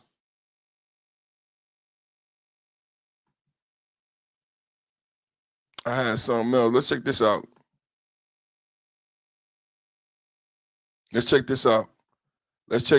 And then I'm gonna see. Let me see what else I got. I thought I had something else on the Signal messages, but we might just have to go to Ilhan Omar. This will be our intro. 2026 in the chat. March 17th, 2026 in the chat. Temporary protections for the Somalians in. Let's go, MAGA. No, y'all didn't tell me. Why y'all didn't tell me? Y'all can't see the video, man. I'm over here jamming. I'm a California neck. I'm over here jamming, having a good time, man. Come on, man. I want y'all to have a good time with me, man. Let's have a good time, man. Let's start the video from the beginning. Let's have a little party, man. Y'all sing along at home, man. Yeehaw!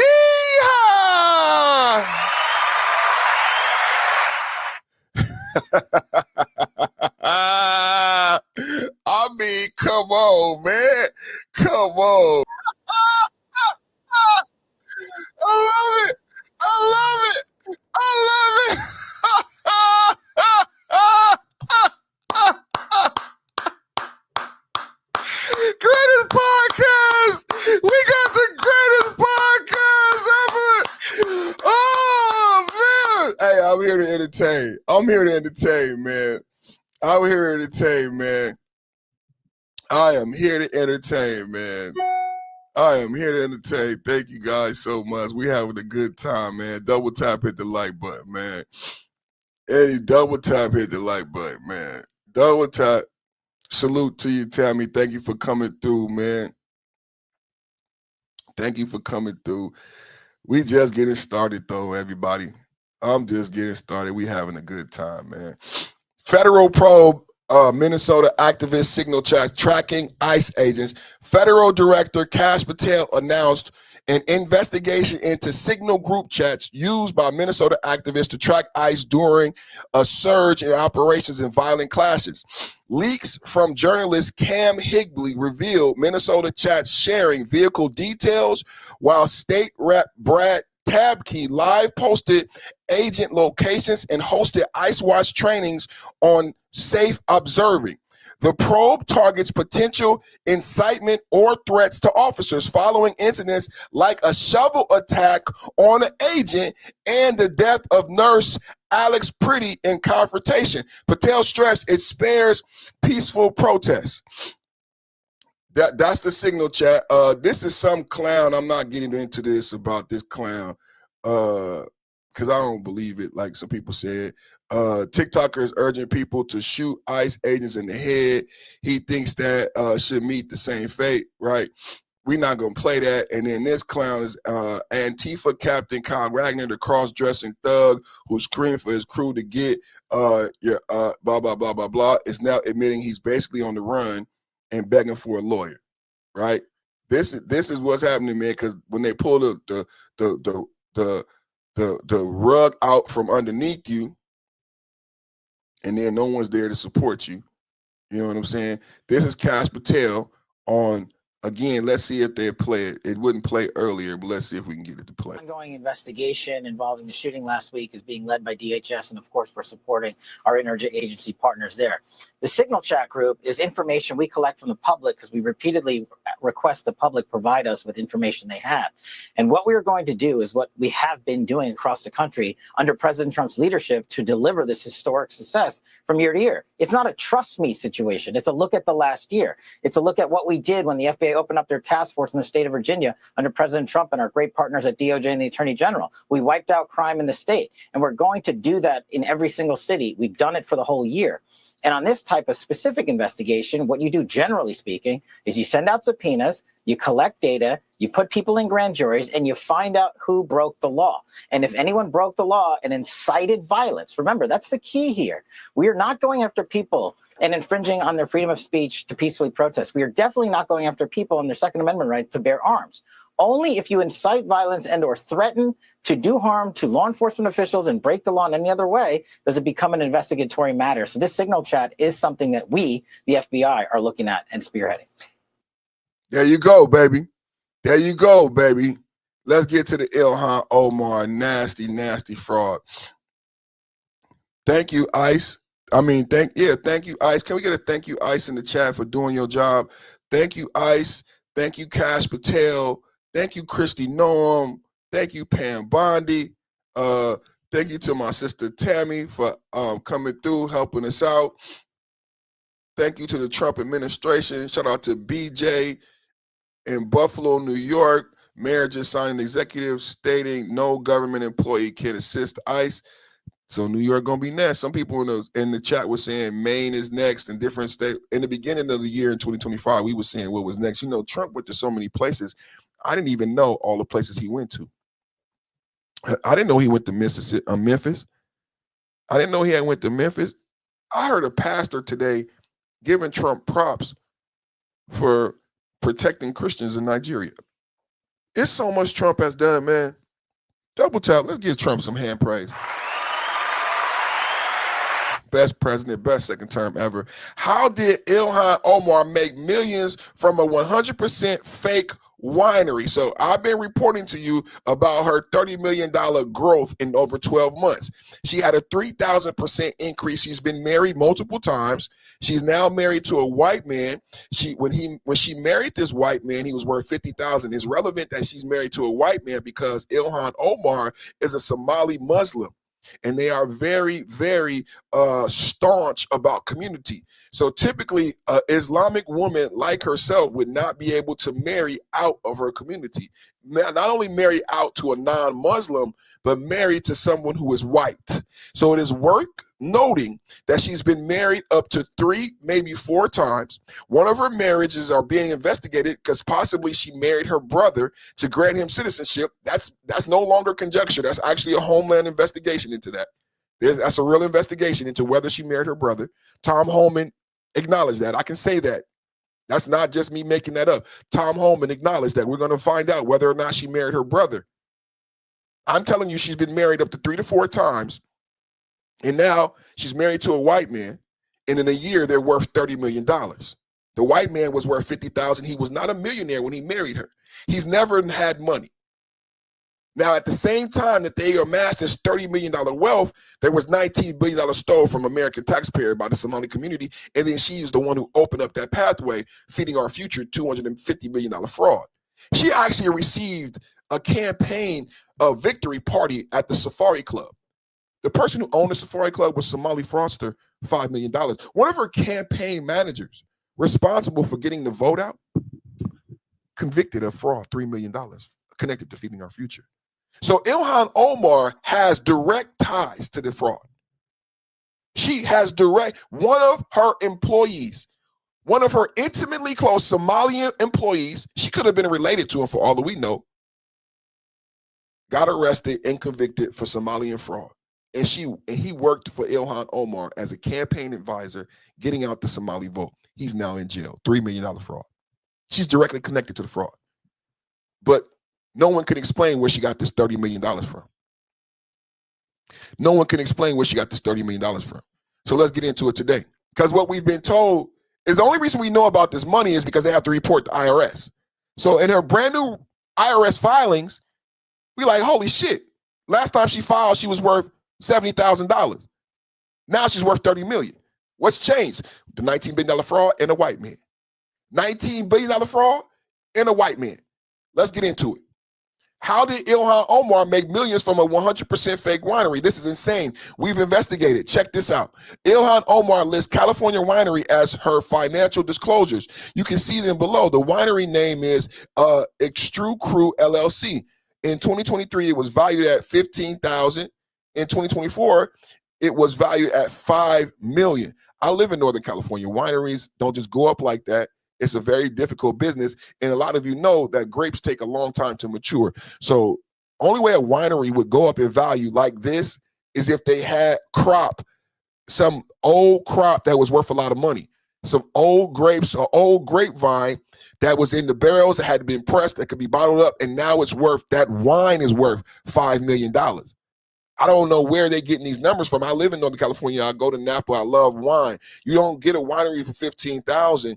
You know what? I can relate this to. My wife has been watching this show, The Tulsa King, right? With Sylvester Stallone. He bought a bourbon company.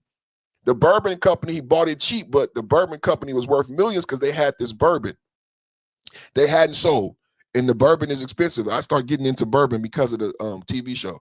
One of my favorite comedians, what's his name, Jim Gaffigan, has a special about bourbon, King of Kentucky bourbon. So I want to try and start getting into bourbon, right?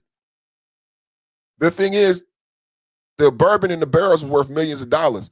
So unless they can show us wine, grape vineyard, a grapevine, like you acquire, and then why would they sell it to you for $15,000?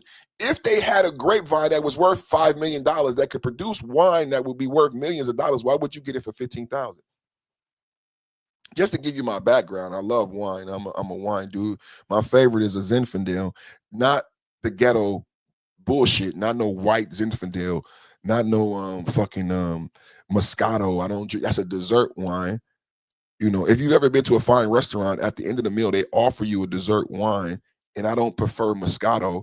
I always preferred Riesling. When I was given the option, and this is in my 20s, I tried Moscato and I tried Riesling, and I preferred Riesling. My boss, the doctor who I work for, because I told you I worked in the hospital, he liked port. I think he even gave me a bottle of port for a birthday one time. A lot of people, I mean, like, think about this. The ghetto people start drinking Moscato. And I'm like, Moscato is not even good. It's a grape. Riesling is better if you're going to drink that sweet shit. I don't like, you get a headache, get sick. Women like, I didn't like Moscato, was too sweet. But if I was going to drink something like that, I would drink Riesling. But then my boss was like, he didn't drink either one of that. He said they both was bullshit. He didn't drink Moscato, get that shit off in front of him. He didn't drink Riesling. If he was going to have that type of drink, he would drink port.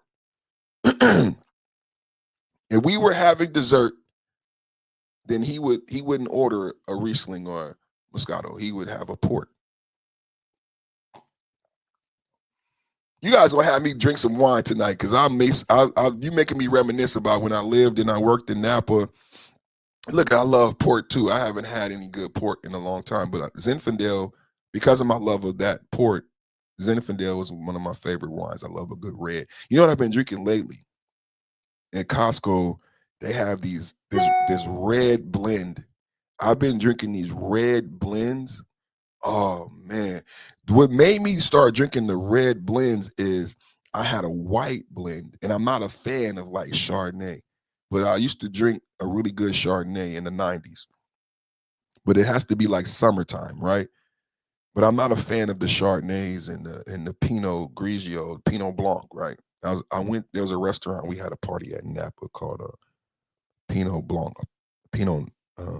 People know about Pinot Noir, but I'm not I like the reds, right? But I had a white blend. It was a blend of different Chardonnays, and I fell in love with it. It was the shit. I think Riesling, the one I had, was Australian. I think it was an Australian vintage.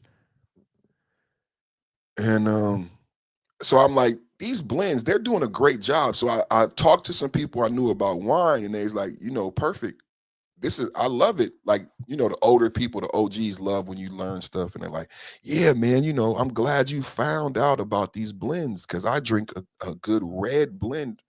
And what a lot of the wineries are doing, and they're using the bottom of some of their best wines, and they're blending them together. And some of these blends are just awesome. And I'm like, what? So I got me a good red blend. Oh man. So that's my favorite right now. Outside of Zinfandel, South Africa used to make an amazing wine. Right.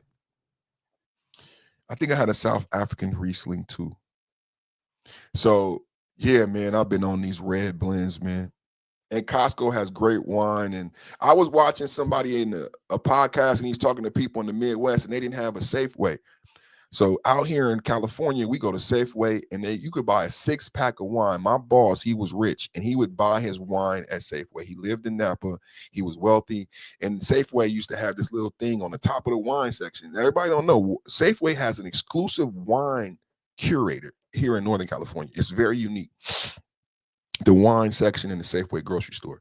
And on the top, there used to be like a thing you could buy a 6-pack of wine. And these doctors who I work for, they drink, they eat fine, they eat fine dining every night. These rich providers, and he has a bottle of wine for dinner every night. You might have a 7-Up or a Coca-Cola.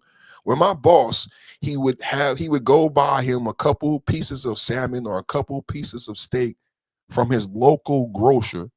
A local high-end grocer. You know about Irwan, right? Well, if you live in Napa, you live in Beverly Hills, you have a local grocer that most people don't know of, never heard of. It's a local grocer that's been there for years. He would go buy fresh meat and buy a bottle of wine and cook his dinner every night and have a bottle of wine with dinner every night. These are my bosses. I'm not like this. These are the people that I work for. That's their lifestyle.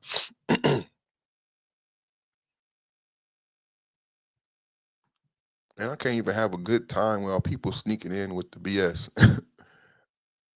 And they have a son. They are here in the Philippines now visiting my mother. Can't even have a good time. We just sharing. I'm just having a good time with my audience, and people want to say mean stuff. So let's get into this. It gets worse. Omar's third husband, Tim Minnitt, has been accused of defrauding investors through his fake winery. So now they're saying it's not 4 husbands. I don't know if she's been married 4 times. They saying 3 times, right? 3 times she's been married. And now the third husband is the white man, right? And it said, how does a non-existent winery jump from $15K to $5 million in 1 year when the company is a ghost? How can Omar claim this fake company provides her millions in assets? Seems like a cover.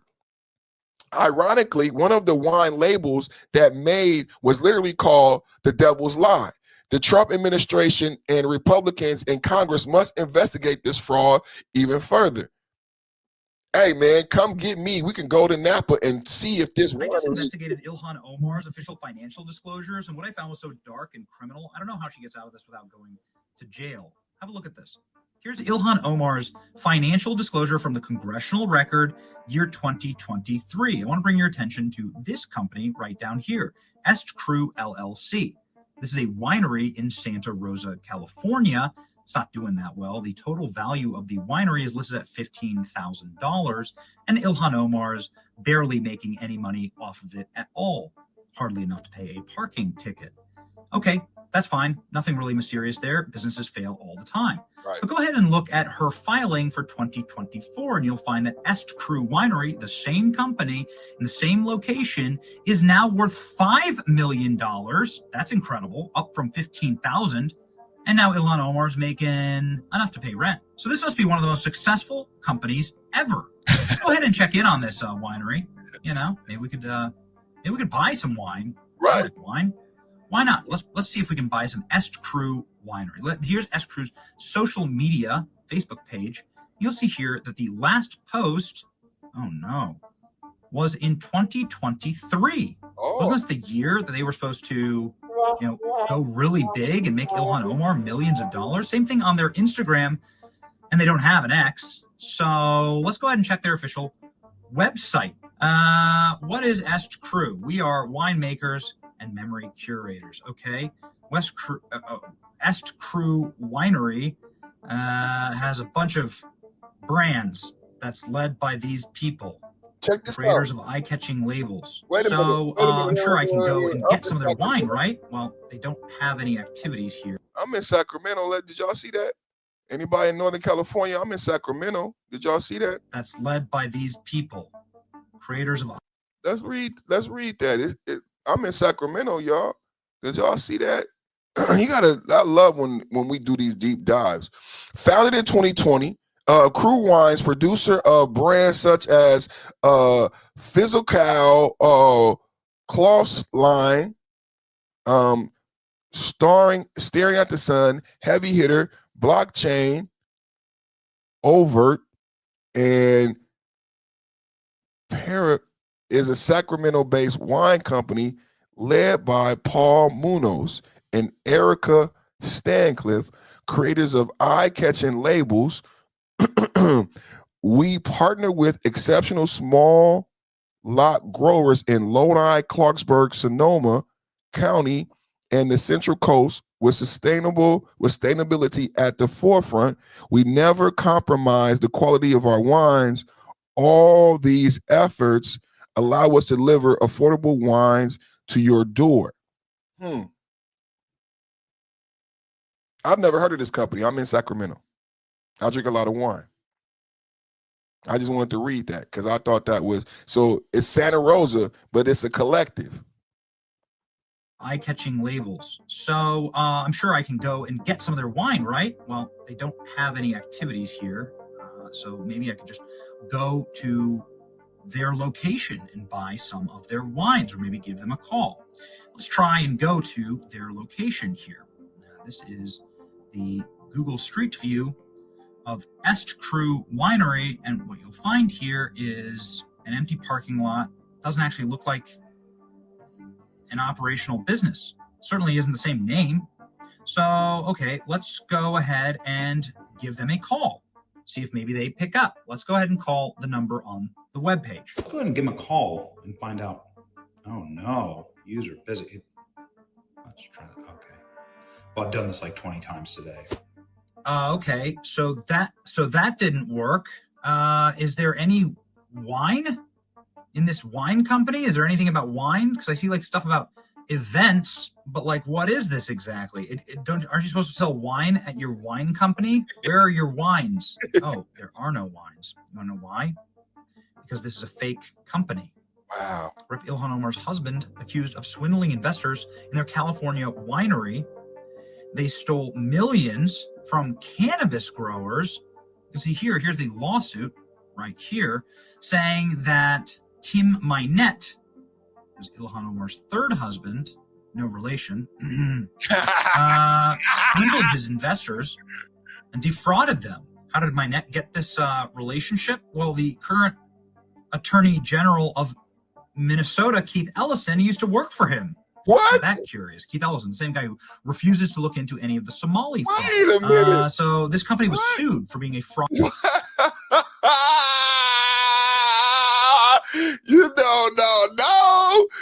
We all wonder where this white man came from. We all wonder where this white man came from. Goodness gracious. I got to hear that again. We got to, man, because this is going to come up more. Wines. You want to know why? Because this is a fake company. Rip Ilhan Omar's husband, accused of swindling investors in their California winery. They stole millions from cannabis growers. You can see here's the lawsuit right here, saying that Tim Minette, who's Ilhan Omar's third husband, no relation, swindled his investors and defrauded them. How did Minette get this relationship? Well, the current Attorney General of Minnesota, Keith Ellison, used to work for him. Isn't that curious? Keith Ellison, same guy who refuses to look into any of the Somali fraud. So this company was sued for being a fraudulent company. And so Tim Minette and Keith Ellison have ties, and they used to work together. Wow. And the New York Post says the exact same thing, as the House is now probing the mystery of Ilhan Omar's skyrocketing wealth. They said that Ilhan Omar went from being one of the poorest members of Congress, worth negative $65,000, to being one of the richest, worth $30 million. Here's a rare photo of one of their wines that they allegedly made, The Devil's Lie. But the entire company is actually a lie. It's not a lie to Ilhan Omar, though, because she's able to list an enormous amount of her income and an enormous amount of her net worth to this fake winery. This winery is not worth $5 million. The winery doesn't even exist. It's fake. It's fraudulent. They need to investigate this right now. This is a lie. And maybe it's the devil's lie. Good job, brother. Good job, brother. Great investigation, man. #1 podcast on YouTube, man. Follow the money. Double tap at the like button, man. #1 podcast on YouTube. How did she come up with this money, man? Where did she get the money from, man? That's all. That's all. That's all we talking about today. Just facts. Just facts of the matter. Just facts of the matter right here. I got another one right here for you guys. Let's get into this one. In D.C. initiated the inquiry. President Trump posted on Truth Social that the... Let's get into more on Ilhan Omar. There's one thing, me and you have been talking about this, right? But the reason why we're excited today is because it's no longer talk. President Trump saying the Justice Department is now investigating the finances of far-left Congresswoman Ilhan Omar out of Minnesota. President Trump, everybody heard that? President Trump is now investigating. Not Perfect Timing Podcast, not YouTube. President Trump. Let's go, everybody. President Trump saying the Justice Department is now investigating the finances of far-left Congresswoman Ilhan Omar out of Minnesota. But that scrutiny reportedly extending to the Biden administration as well. Interesting twist here. Chad Pergram looks at the timeline and more. Chad, good morning. Bill, good morning. This is not just a Trump administration probe into Omar. This inquiry apparently started during the Biden years in 2024. Now, think about that. The same thing we talked about Maduro earlier. People were saying, and I love my chat, W chat. Somebody said, I believe that Maduro and his wife were flown out purposely, and they wanted to get flown out. I never thought about that until my chat. My chat is so intelligent. The way they look, the way the wife and Maduro looked coming off that plane, that is plausible, brothers and sisters, that Maduro called and wanted to be evacuated out of Venezuela. That is perfectly plausible. Because I tell you, the way they looked coming off that plane, they did not look the shovel in the least bit. W chat, W chat, W chat. And listen to this. Listen to this. Listen to this. Bill, good morning. This is not just a Trump administration probe into Omar. This inquiry apparently started during the Biden years in 20. Same with Maduro. Same with Maduro. Everybody mad at Maduro. That started during the Biden years. In fact, I reported on this podcast that in 2025 in January, I know a lot of people, when I reported it, a lot of people had to go research. They couldn't believe it because they didn't know that Biden was still president in January of 2025. Well, Biden was still president up until the end of January 2025. Did you know that? Up until January 20th, Biden was still president. And before he left the White House, he did a couple things.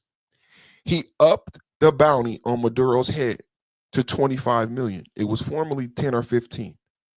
He also spoke with the newly elected president. And he said, Maduro is a dictator and must go. I just spoke with the newly elected president. Biden sanctioned the oil tankers. I saw that come up in my chat earlier. You know what I thought about earlier? I see you, William. You know what I thought about earlier, William, when we talk about Maduro? Why didn't Venezuela stop importing drugs? Why did it take 30 drug boats to be blown up? Why did it take a drug facility? Think about that. After 1, 2, 3, 4, 5, 6 drug boats are blown up, there were 25 oil tankers seized. When people talk about we should worry about geopolitically of what we've done, we don't need to worry, because if anybody wanted to say anything, they should have said something on the first oil tanker. If anybody wanted to give a fuck about what we were doing in Venezuela, you should have said China give a fuck. You should have said something on the first oil tanker, the second oil tanker. No, 25 oil tankers were seized, selling illegal oil to China and Hezbollah, right? 30 drug boats were blown up. Over 107 drug dealers were murdered. Why didn't Venezuela stop the drugs from coming after the first boat, the second boat, the fifth boat, the 10th boat? You didn't think they understood that the Navy was not fucking around after they have blown up to 15 drug boats, and they keep blowing them up, and they kept sending drugs. I just thought about this today, because so much distraction comes from the left. And I just thought about, why aren't we holding Venezuela accountable more? Why does everybody point the finger at America? Why is Trump the only bad guy?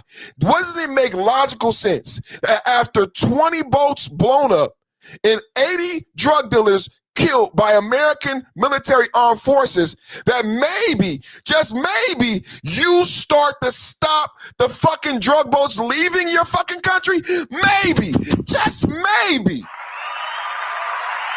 That never happened.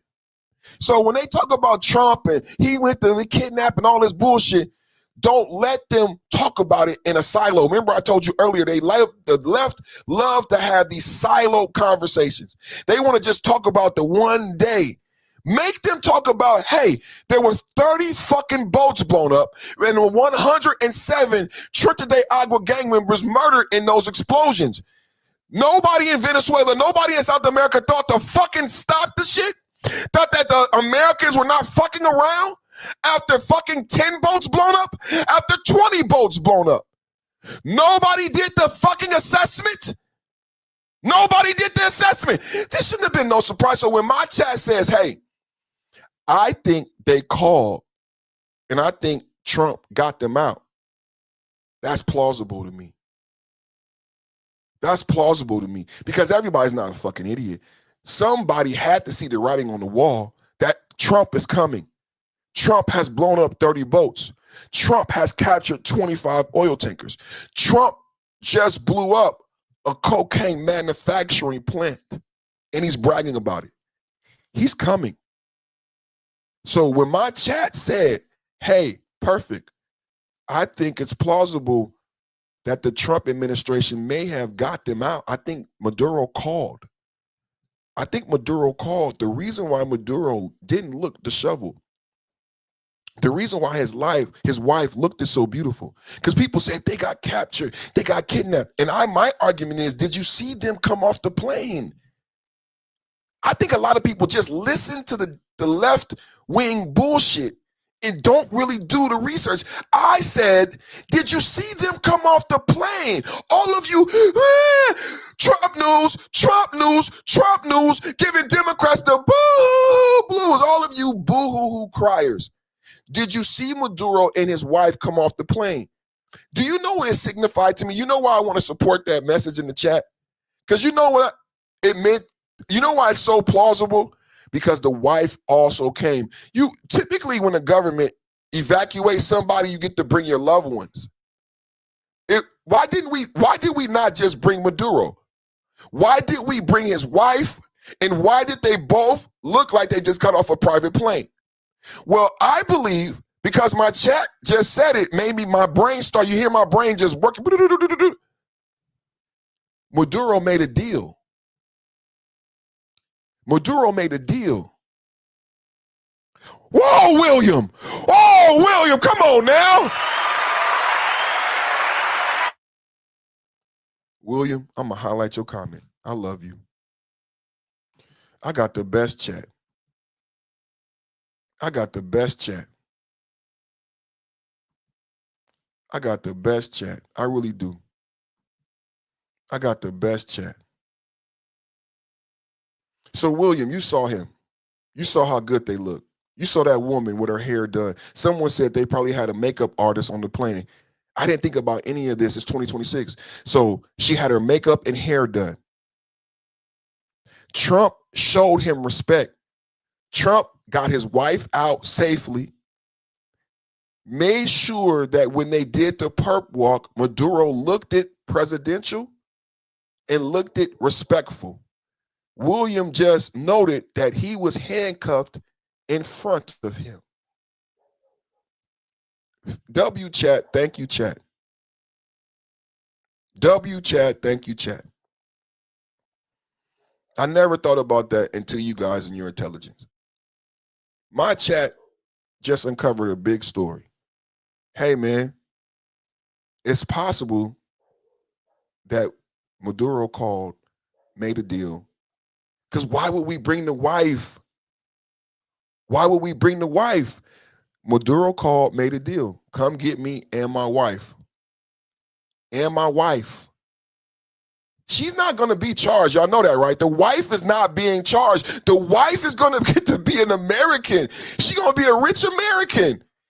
His wife, Maduro's wife, is not going to be charged. She's not the president. She didn't sell no dope. Why did we bring out Maduro and his wife? His wife's not going to be prosecuted.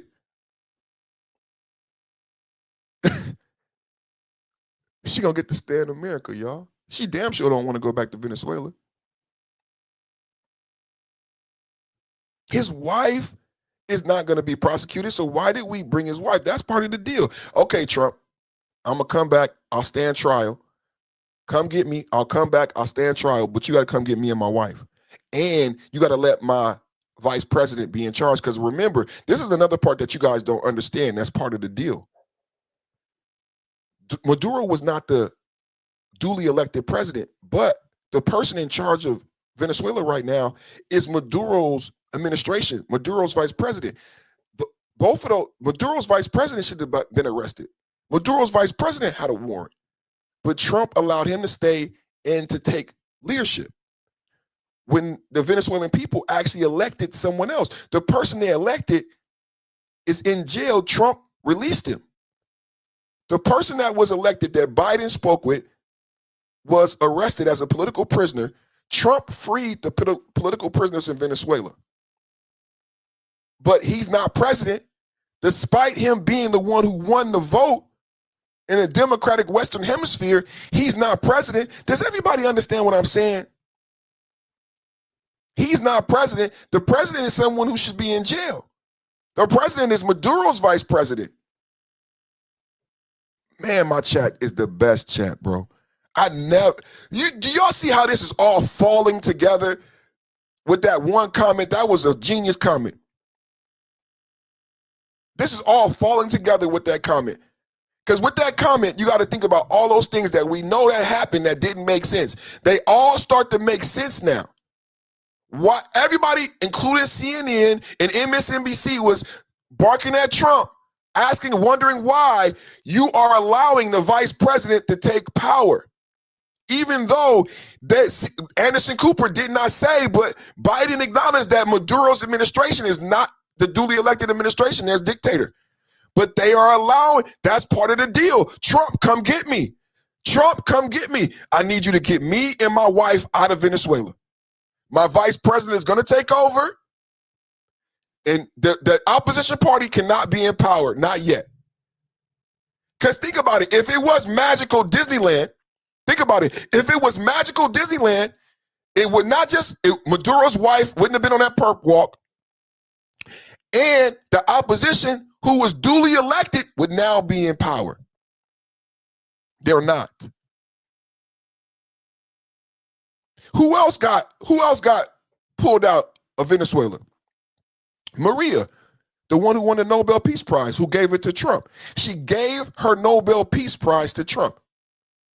So much started happening with ICE, I didn't even do the story. I had the story queued up, but so much happened, I don't know if you even saw it. But Maria was there were two opposition leaders who were elected to president in Venezuela. The first one was a woman named Maria. I played her video here. Maria is the one who told us that Venezuela cannot be invaded because Venezuela has already been invaded by Hezbollah and ISIS. Maria won the election, and then her predecessor won the election. Her predecessor is the one who Biden spoke to. But Maria was the first opposition leader who opposed Maduro. And she was put out of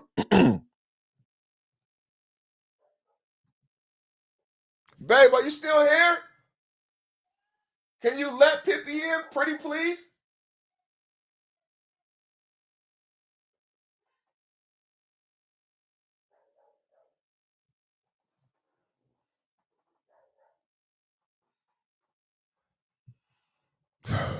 Deep breath, everybody, deep breath. I've been doing good with my anger. I wanted to say thank you to everybody. I've been doing good with my anger. So this is a great thing that my chat just revealed. A lot of the things didn't make sense. Why is the vice president now running Venezuela, even though he's part of a dictator's party? Why was the wife on the perp walk?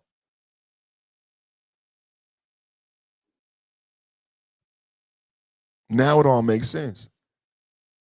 Maduro made the call. Maduro made the call. Let's go back to the video. Man, I love my chat. W chat.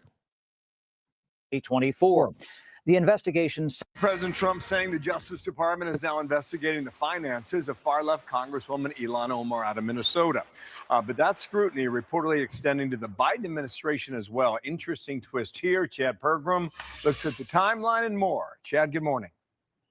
Bill, good morning. This is not just a Trump administration probe into Omar. This inquiry apparently started during the Biden years in 2024. The investigation centers around campaign spending. Now, the U.S. Attorney's Office in D.C. initiated the inquiry. President Trump posted on Truth Social that the DOJ is, quote, looking at Omar. He claimed she left Somalia with nothing and is now worth, quote, $44 million. The president ripped Omar last week. And then we have this fake congressperson who they just reported is worth $30 million. You believe this? Ilhan Omar, talking about the Constitution that provides me. She comes from a country that's not a country, and she's telling us how to run America. Not going to get away with it much longer, let me tell you. It's unclear how President Trump landed on the dollar figures. Other members from Minnesota have raised questions about Omar. I don't know what she's doing, but I suspect that it's not legal. Who knows?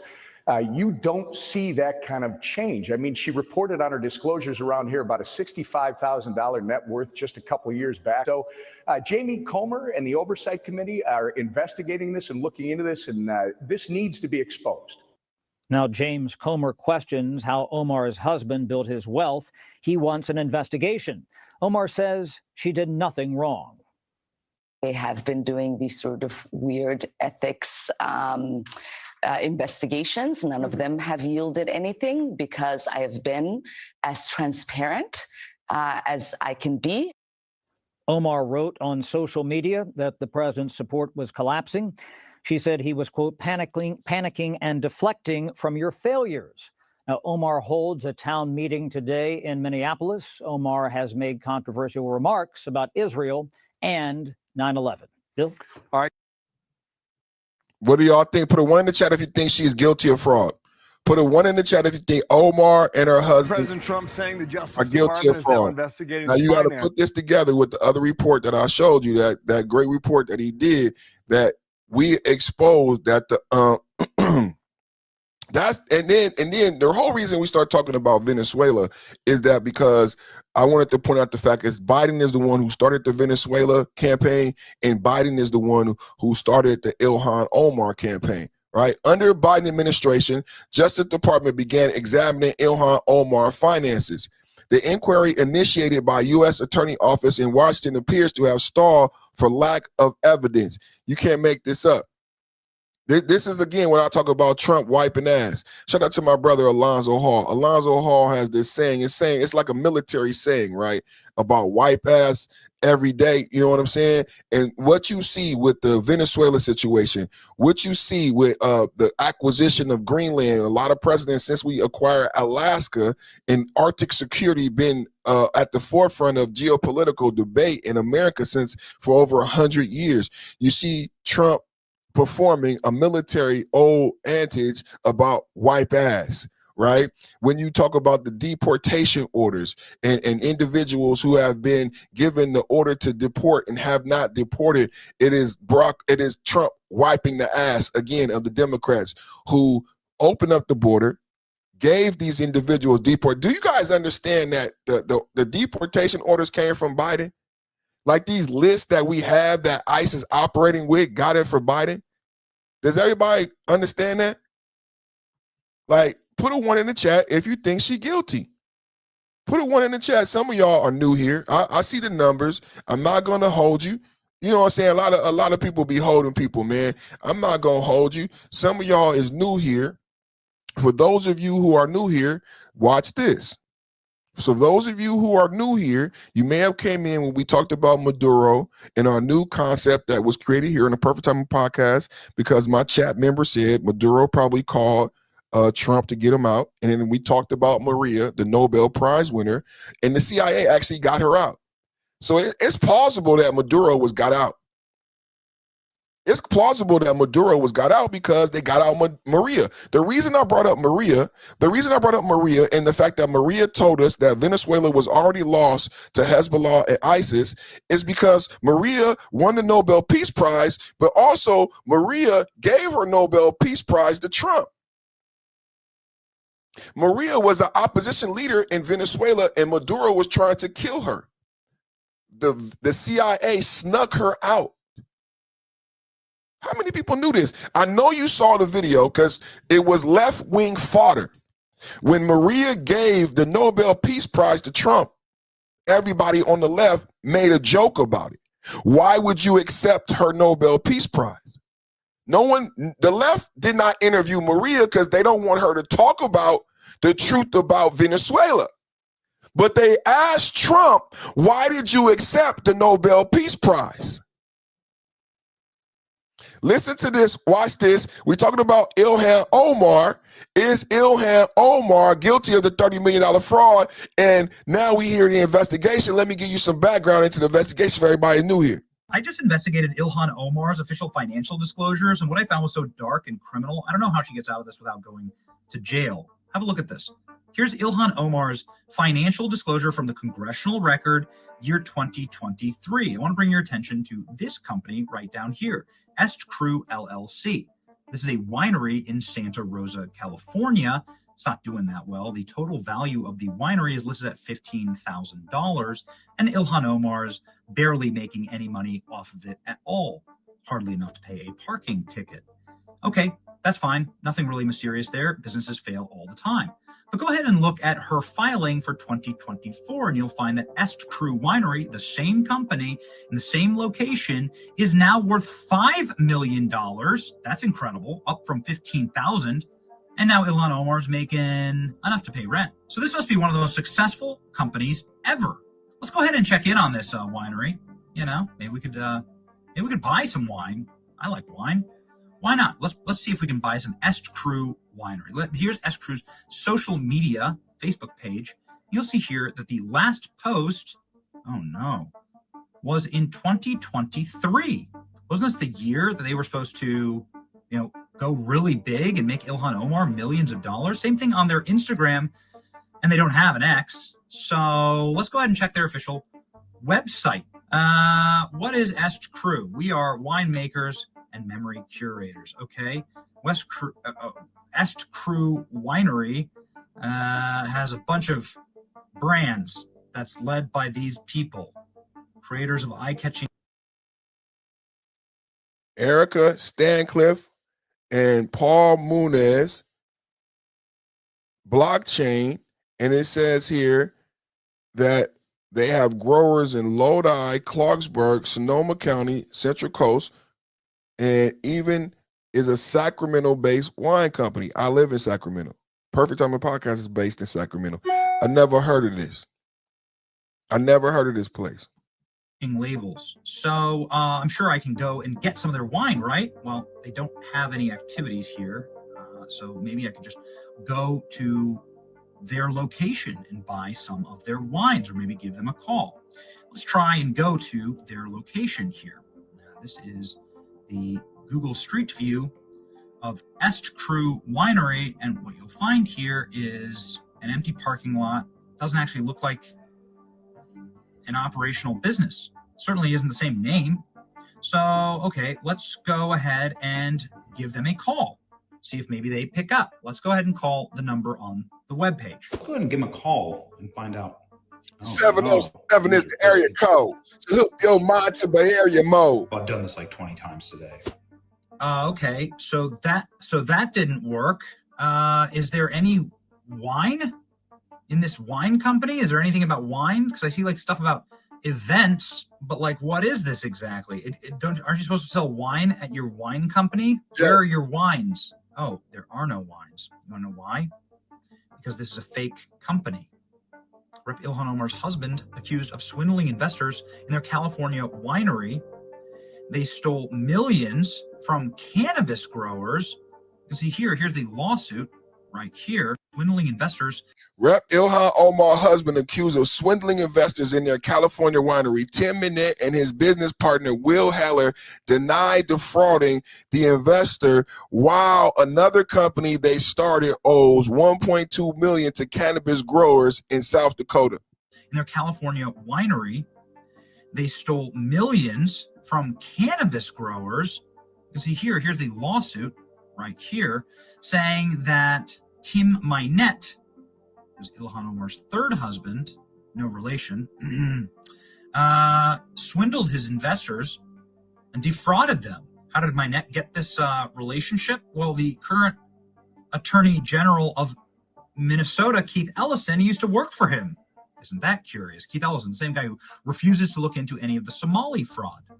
So this company was sued for being a fraudulent company. And the New York Post says the exact same thing, as the House is now probing the mystery of Ilhan Omar's skyrocketing wealth. They said that Ilhan Omar went from being one of the poorest members of Congress, worth negative $65,000, to being one of the richest, worth $30 million. Here's a rare photo of one of their wines that they allegedly made, The Devil's Lie. But the entire company is actually a lie. It's not a lie to Ilhan Omar, though, because she's able to list an enormous amount of her income and an enormous amount of her net worth to this fake winery. This winery is not worth $5 million. The winery doesn't even exist. It's fake. It's fraudulent. They need to investigate this right now. This is a lie. And maybe it's the devil's lie. Put a one in the chat. if you think Ilhan Omar has defrauded the system. I just wanted to give context because some people was new coming in. We talking about Ilhan Omar and the $30 million. You know what I'm saying? So I just want to know if y'all think that she defrauded the system and should she be investigated? It's how to run America. Not going to get away with it much. Should she be investigated? President Trump saying the Justice Department is now investigating the finances of far-left Congresswoman Ilhan Omar out of Minnesota. But that scrutiny reportedly extending to the Biden administration as well. Interesting twist here. Chad Pergram looks at the timeline and more. Chad, good morning. Bill, good morning. This is not just a Trump administration probe into Omar. This inquiry apparently started during the Biden years in 2024. The investigation centers around campaign spending. Now, the U.S. Attorney's Office in D.C. initiated the inquiry. President Trump posted on Truth Social that the DOJ is, quote, looking at Omar. He claims she left Somalia with nothing and is now worth, quote, $44 million. The president ripped Omar last week. And then we have this fake congressperson who they just reported is worth $30 million. You believe this? Ilhan Omar, talking about the Constitution provides me. She comes from a country that's not a country, and she's telling us how to run America. Not going to get away with it much longer, let me tell you. That's right. It's unclear how President Trump landed on the dollar figures. Other members from Minnesota have raised questions about Omar. I don't know what she's doing, but I suspect that it's not legal. Who knows? You don't see that kind of change. I mean, she reported on her disclosures around here about a $65,000 net worth just a couple of years back. So Jamie Comer and the Oversight Committee are investigating this and looking into this, and this needs to be exposed. Now, James Comer questions how Omar's husband built his wealth. He wants an investigation. Omar says she did nothing wrong. They have been doing these sort of weird ethics investigations. None of them have yielded anything because I have been as transparent as I can be. Omar wrote on social media that the president's support was collapsing. She said he was, quote, panicking and deflecting from your failures. Now, Omar holds a town meeting today in Minneapolis. Omar has made controversial remarks about Israel and 9/11. Bill? All right. Bill? Well, let me see all them ones in the chat, man. Let me see all them ones in the chat, man. Did she do it, man? Did she do it, man? Did she do it, man? Did she do it, man? Hey, did you see this? Did you see this?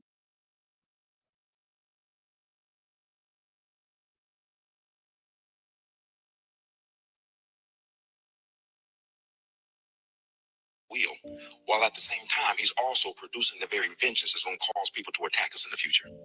But it's ordained that way. Okay, they are dancing so much in Nigeria because Donald Trump went over there for one reason and brought it with the United States military. He said, "Oh, you want to kill Christians? Wonderful, we're going to kill you." And we sent a bunch of military people over there, and they just start knocking down terrorists like you do at the bowling alley. He said, "This is return for what you're doing to Christians." So the Nigerians are dancing. Then I woke up this morning and found out that Donald Trump then bombed up Venezuela and kidnapped the president and his wife and brought them back to America. I was like, what?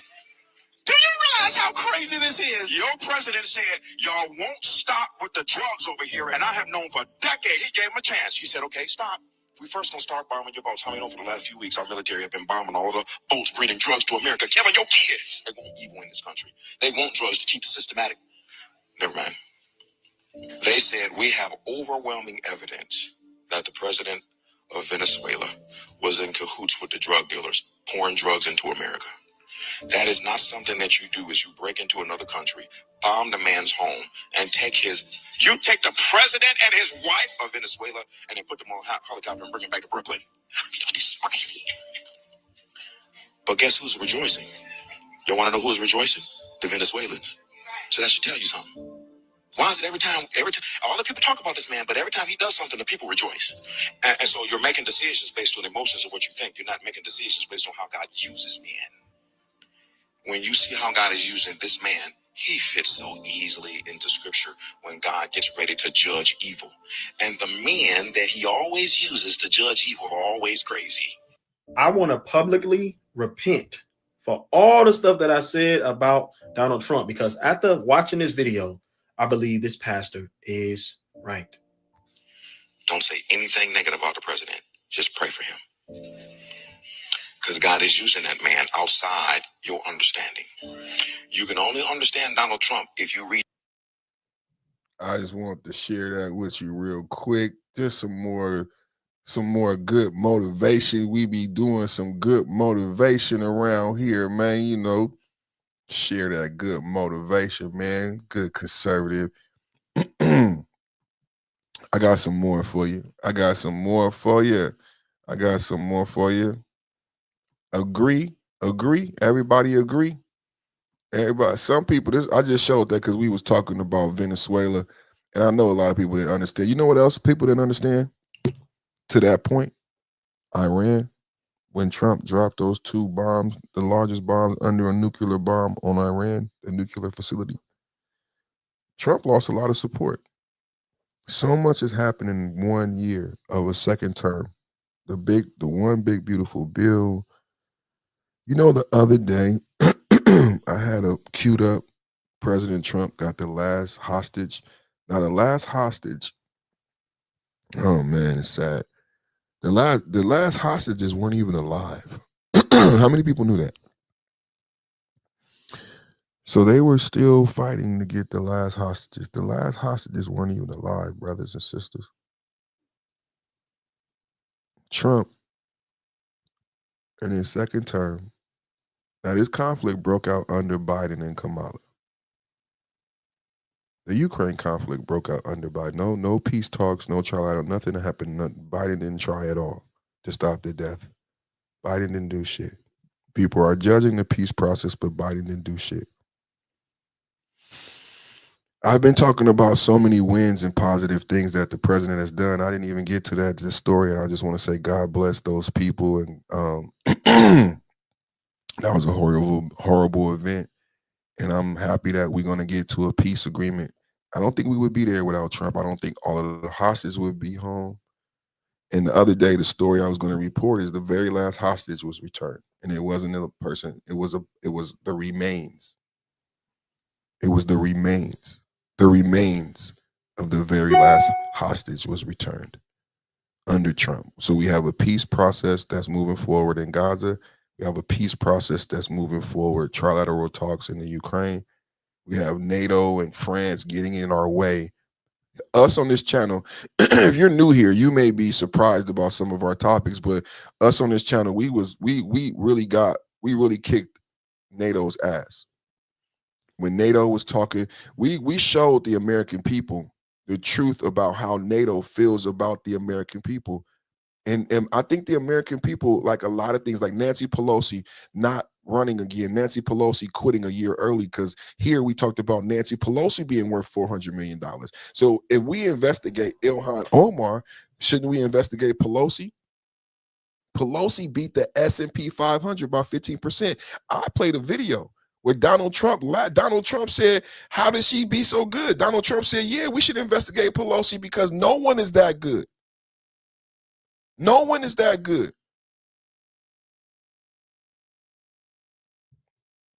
Investigate Pelosi, investigate Omar.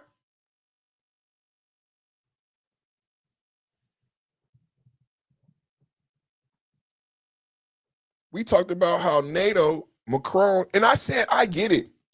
Just for people thinking that we just be talking about anything on this channel, I said, no, I get it. I get it why NATO is concerned with Russia. I don't get why Biden was lying about the Cold War resurfacing, why Kamala was at the Munich Security Council trying to fight for the Ukraine to be part of NATO. I did not understand how the Ukraine being part of NATO benefits U.S. citizens. My son, your daughters, our sons, and I don't see how Ukraine, I do see that in Greenland and Venezuela, but how did the fucking Ukraine be part of NATO become fucking relevant to us? It's not fucking relevant. That was Biden Democratic bullshit from the fucking baby boomers. He fucking 90 years old, fucking sleeping halfway dead. The fucking Cold War ended years ago. Baby boomers want to say some Cold War bullshit. Gorbachev, take down that wall. And he trying to make us scared of Russia. There's nothing to fear in Russia, bro. That's why Trump said, if I was president, there never would have been no conflict. The Democrats trying to stoke fear for votes. Well, you got to be scared of Russia. You got to be scared of Putin. No, we don't. Now, legitimately, if you do understand geopolitics, yeah, I get why Macron, I get why Macron in France, in EU, with their issues with Brexit and cultural problems, yeah, they have some real things to discuss. They have some, Denmark, they got some real issues, right? With immigration, with Russia proliferation, but it does not come into the hemisphere and any of the sphere of American politics. It does not affect American kitchen table. I mean, to the point where, and this may sound hyperbolic, but even if Russia was to do with France's fears, which they very well may do, we can still partner and trade with Russia. What do we get out of helping you, France? It was I think that was such a, that's why, did you see the Davos leaders saying we cannot, did you see the video from Davos where he said we cannot protect the EU without America, period. There is no NATO, there is no EU without America. Oh, ain't that what we said? Hold that MAGA, hold that MAGA. What did Trump say? We out of the Paris Climate Accords? You got to pay up NATO or we are leaving NATO. So my thing as I say these things is we get it, bro.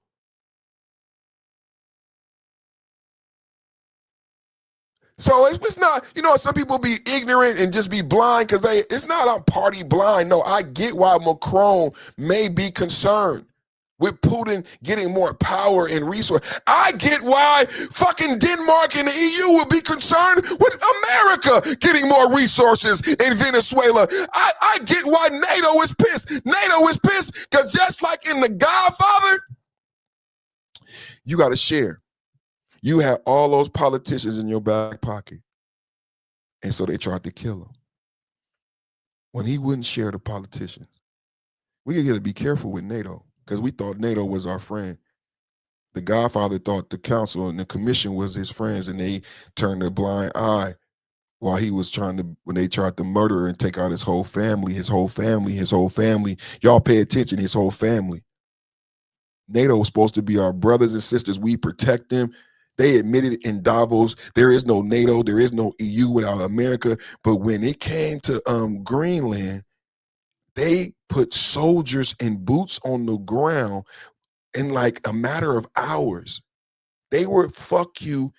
You know how you, some people, have you ever been to marriage or dated a woman and see how quick a woman who you thought loved you can say fuck you? And I mean, to the point where she called the police or try to shoot you and kill you. I mean, a woman you thought you were in love. NATO, no one ever thought about this. 300 billion to the Ukraine. 300 billion to the Ukraine. Why do we? To protect the EU.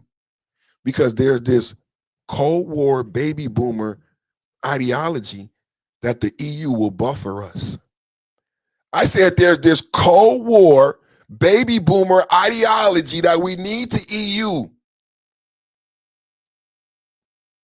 So we sent 300, Biden, thank God you had Biden. Trump wouldn't have did it. So we sent 300 billion to the Ukraine because Biden is from that baby boomer Cold War era. And he, my mama did told me that Russia's a bad boy.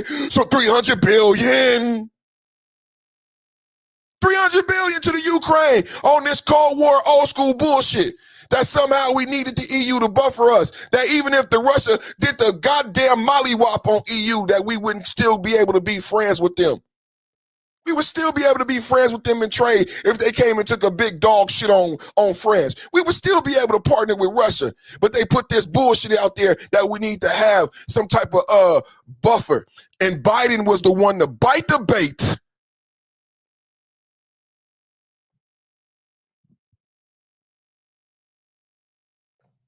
And I mean, in one news cycle, brothers and sisters, this is the part that got us on this channel, what we discussed on this channel. And because you may be new here, in one news cycle, the Prime Minister of Denmark, in one news cycle, the French Prime Macron, and not a 6-month period. Do you guys know what happened in day? What we're talking about, what Trump said, we're gonna go get Iceland, and then in days, we got this deal.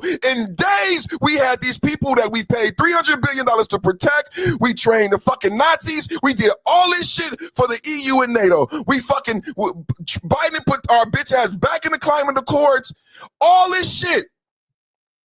We suffered with the Paris climate. Thank God Trump was reelected. And got our companies, it would be so many American companies who would have been out of business thanks to the Paris climate accords that do not benefit American companies. Thank God Trump got reelected.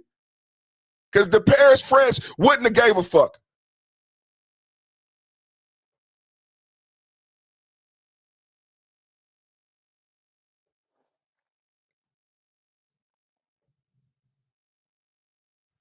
I don't know if y'all new here. But we've been talking about that for a minute. We thought it was odd the way the Denmark Prime Minister spoke so ill of America in one news cycle.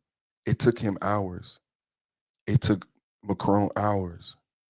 Not over months and not over talks, but within days of time, major NATO allies said, fuck you, U.S. And not just like conjecture. You know, it sounds good when the podcaster uses profanity and people at home say, ooh, he said the F word. Ooh, ooh, ooh. No, I mean, they said fuck the U.S. in terms of they put fucking soldiers and boots on the motherfucking ground, y'all. Fuck all that podcast YouTube shit. I mean, within hours, Denmark Prime Minister said, we stand with NATO, we stand with EU, like America's not part of NATO, like America don't support you, and then they put boots on the ground, and then they told their soldiers if America show up to shoot them. This is not conjecture. In a matter of hours in one news cycle, brothers and sisters, this is what NATO said and did. I just want to show you that we brought this up. We discussed this. We thought this was odd, but we knew the climate. MAGA already knew the climate. This is why we voted for Trump again. That's why we supported him taking us out of the Paris Climate Accord. That's why we supported Trump giving NATO. It was a black girl on Twitter, and she said, she didn't say ultimatum. What did she say? Did y'all see that viral video? That shit was hella funny. I had it up, but we got busy that day. It wasn't an ultimatum. She called it something. She said that she was talking about black men. She said, if black men don't know how to treat you right, you need to give them. She said, she was serious. She didn't call it an ultimatum. She said, I was like, is she trying to say ultimatum? Oh, let's go to the video. The internet is evil. The internet is evil. Eligibility for FHA insured mortgages. And we're auditing public housing authorities to ensure taxpayer. I didn't even cue it up. I started talking about geopolitics, man. I love y'all, man. So this is Trump HUD Secretary Scott Turner unveiled a jaw-dropping betrayal by Democrats.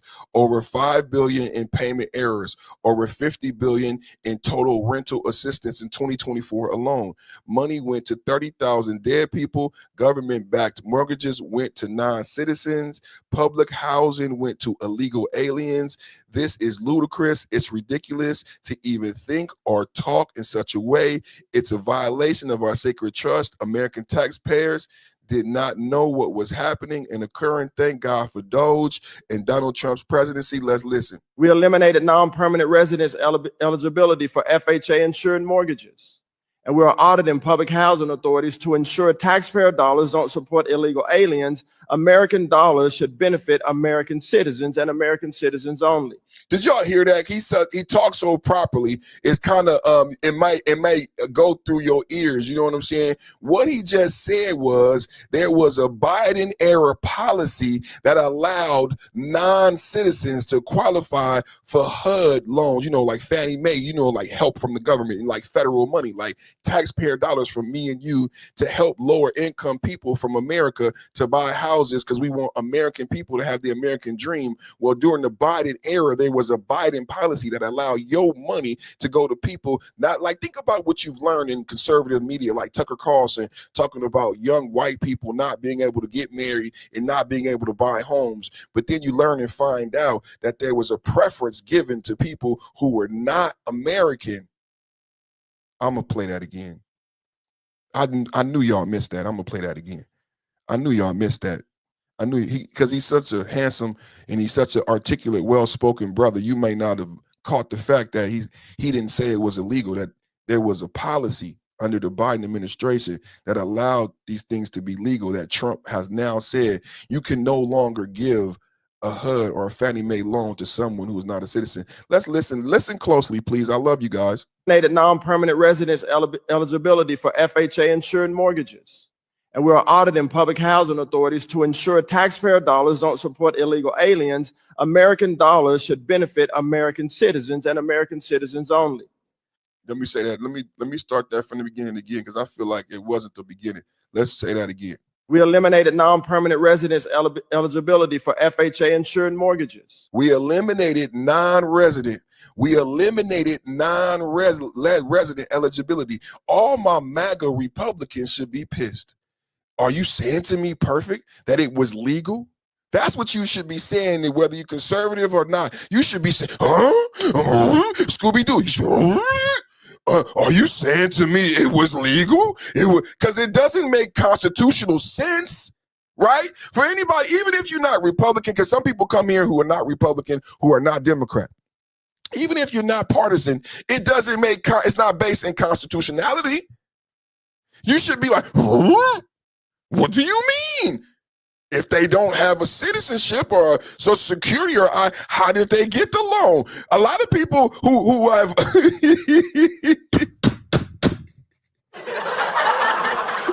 a lot of people have filled out loan documents right now are listening to this articulate black man,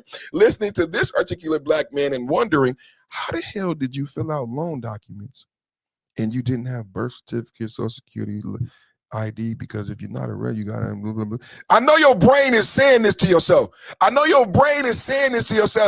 did that happen in America? He's right. Even if I want immigrants to come here and he's right, it's not constitutional for them to receive, not that they can't get a home loan, because America's capitalist, we're gonna sell you a home, right? Did you guys understand not that they can't get a home loan. I know I talk ahead of my audience. That's why I slowed it down. That's why I played it again. We're gonna play it again. Not that you can't get a home loan. They removed the waiver that allowed you to get HUD, Fannie Mae, federal assistance, taxpayer money. It's not saying that you could not buy a home in America if you're not a citizen, because we can go to Italy and buy a house.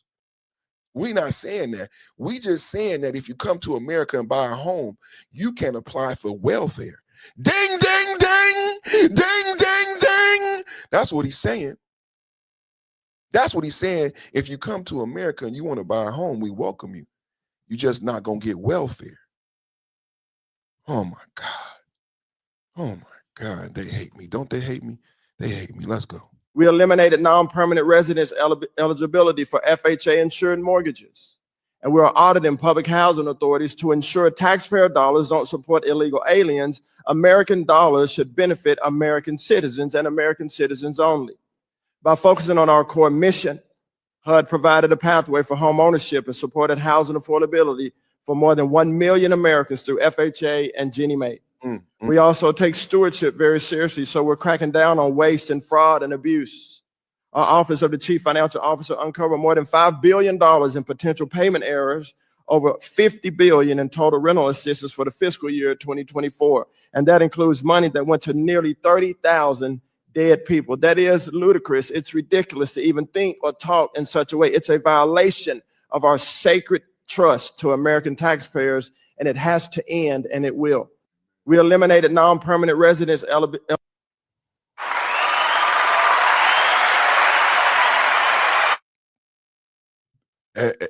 Aren't you glad to know that despite all of the craziness, despite all of the craziness that is going on in Minnesota, that we are still focused with our eyes on the prize.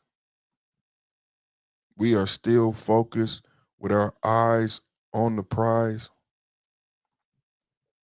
I like this story. I like this story because I like what Tom Homan is doing. I like the Trump administration.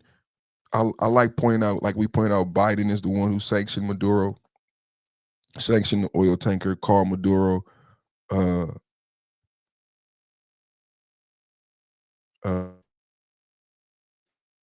Biden is the one who started the investigation into Ilhan Omar. It's not like red pill based MAGA content. No, Biden started the investigation into Ilhan Omar. We're just doing the cleanup.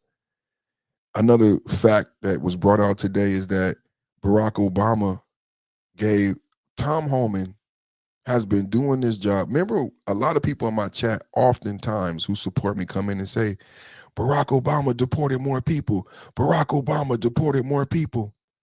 Barack Obama deported more people. Well, did y'all know Barack Obama gave Tom Homan? I didn't know this. I didn't know Barack Obama gave Tom Homan a medal. Barack Obama gave Tom Homan a medal for being so great at his job at deporting people who shouldn't be here and doing a good job at it. Did you guys know that?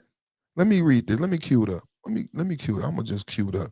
I'm gonna cue it up. Press secretary highlights Obama's praise for border czar Homan amid Minnesota tensions. Levitt defended Homan, Trump's border czar, deployed to Minnesota after a fatal shooting of U.S. citizen Alex Jeffrey Pretty by ICE agents on January 24th by noting Obama's 2015 presidential rank award to him for leading deportations of criminal immigrants. The move followed local protests and demands for Governor Tim Walz and Mayor Jacob Frey for fewer agents, but Homan met them on January 27th, agreeing to ongoing dialogue and scaling back street operations. The exchange highlighted Homan's long career in ICE, including record deportations under Obama. I'm going to say that one more time. We're going to say it a couple more times because, you know, they say you got to say things 3 times. I said record deportations under Obama. Record deportations under Obama and partisan debates over enforcement time. Do y'all hear that? Record deportations under Obama. These truths are self-evident no matter how much they try to hide these truths from you. Record deportations under Obama. Here it is, the press secretary reminding people that Barack Obama gave Tom Homan a presidential accommodation and an award for his duty in removing illegal immigrants who happen to be criminals from the United States. Let's go. And Obama still has more deportations than Trump and set records. I just read records. This is a Washington Post headline from 9 years ago, 2016. Meet the man the White House has honored for deporting illegal immigrants. And I would remind everyone in this room that it was former President Barack Hussein Obama who awarded a medal to Mr. Homan. So he's obviously very qualified. He has the full trust and faith of the president. He will continue to have these meetings in the hopes that ICE and local law enforcement can cooperate and work together to have successful immigration enforcement, as we've seen in almost every other state across the country. This is a Washington Would you believe it? Post headline from 9 years ago, 2016. Meet the man the White House has honored for deporting illegal immigrants. And I would remind everyone in this room that it was former President Barack Hussein Obama who awarded a medal to Mr. Homan. So just for context, because they're gonna say a lot of stuff, man. You're gonna hear, it depends on what channel you listen to, you would be surprised and you might think this is AI.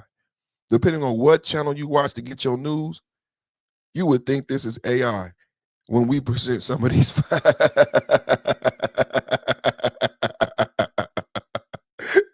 right. Like, and so I know why you would be mad, man. I know why you would be mad, man. For real. Oh man. Oh, let's not forget this. I keep forgetting to get to this. House committee advances contempt resolutions against Clinton's and Epstein probe.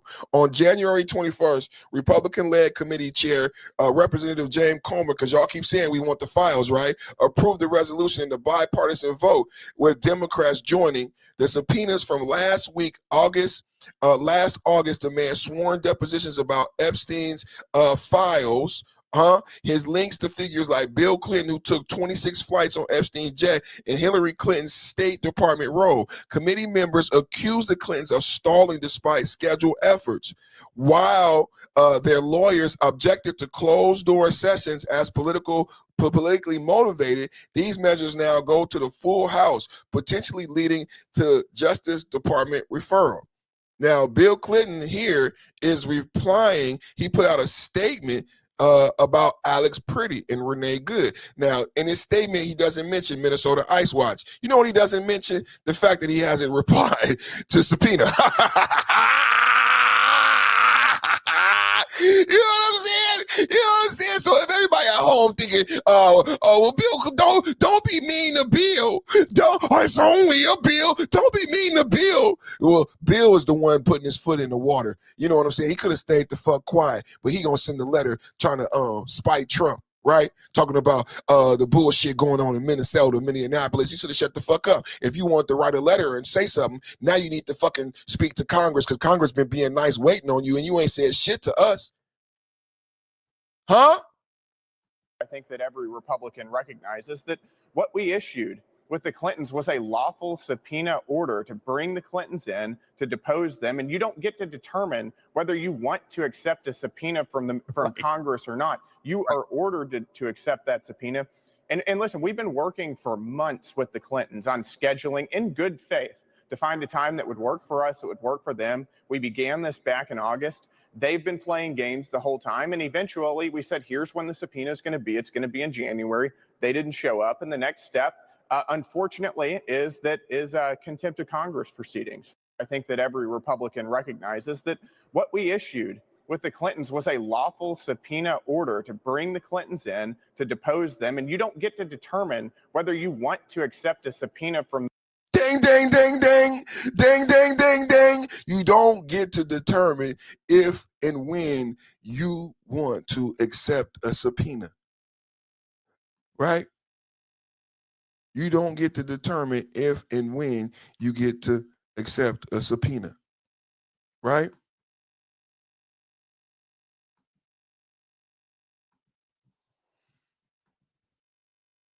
One last one. Well, my brother right here, because we getting ready for 2028. Y'all know they trying to do these protests that's political, so we stand focused for 2026 and 2028. When I was actually walking out here, somebody sent me a photo of a CNN headline about what happened in Minneapolis, and this is the headline. I'm just going to read it. Outrage after ICE officer kills U.S. citizen in Minneapolis. Well, that's one way to put it, and that is the way that many people in the corporate media have put this attack over the last 24 hours. And I say attack very, very intentionally, because this was an attack on federal law enforcement. This was an attack on law and order. This was an attack on the American people. The way that the media, by and large, has reported this story has been an absolute disgrace, and it puts our law enforcement officers at risk every single day. What that headline leaves out, 90% of the media on this has been negative. 90% of the media on this has been negative. I didn't know y'all couldn't see it. Y'all got to tell me. Why y'all didn't tell me? You got to tell me.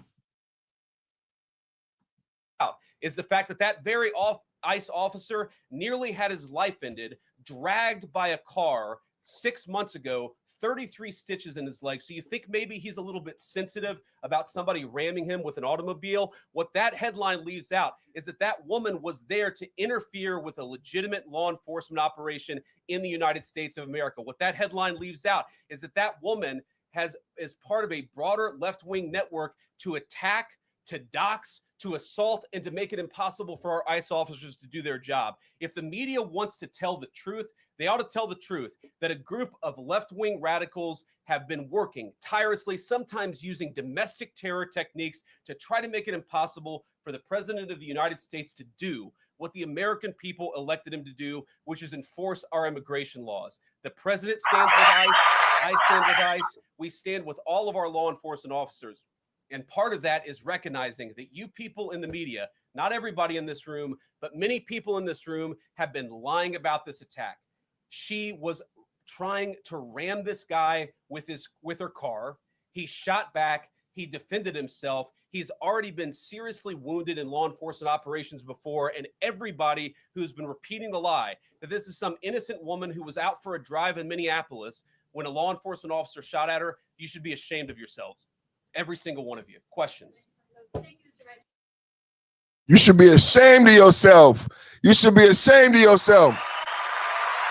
Every single one of y'all. I'm going to start that from the top because I made a mistake, y'all. I didn't play it the correct way. Y'all didn't see the whole video. Let's see it. When I was actually walking out here, somebody sent me a photo of a CNN headline about what happened in Minneapolis. And this is the headline. I'm just going to read it.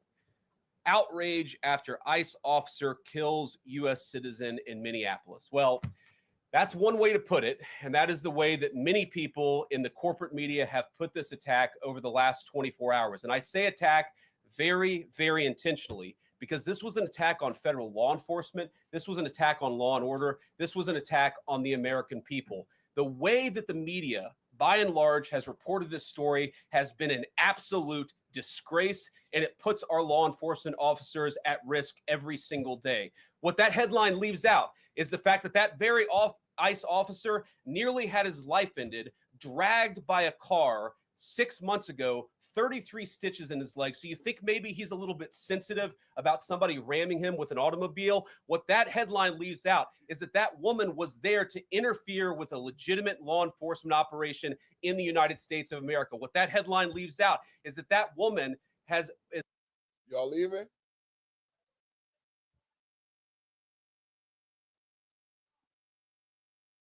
I thought you got him all. You didn't get him yet? Okay. What about cereal and stuff?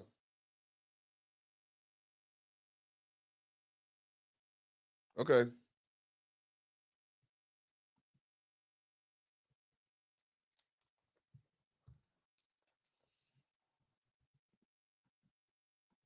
As part of a broader left-wing network to attack, to dox, to assault, and to make it impossible for our ICE officers to do their job. If the media wants to tell the truth, they ought to tell the truth that a group of left-wing radicals have been working tirelessly, sometimes using domestic terror techniques to try to make it impossible for the President of the United States to do what the American people elected him to do, which is enforce our immigration laws. The President stands with ICE. I stand with ICE. We stand with all of our law enforcement officers. And part of that is recognizing that you people in the media, not everybody in this room, but many people in this room have been lying about this attack. She was trying to ram this guy with her car.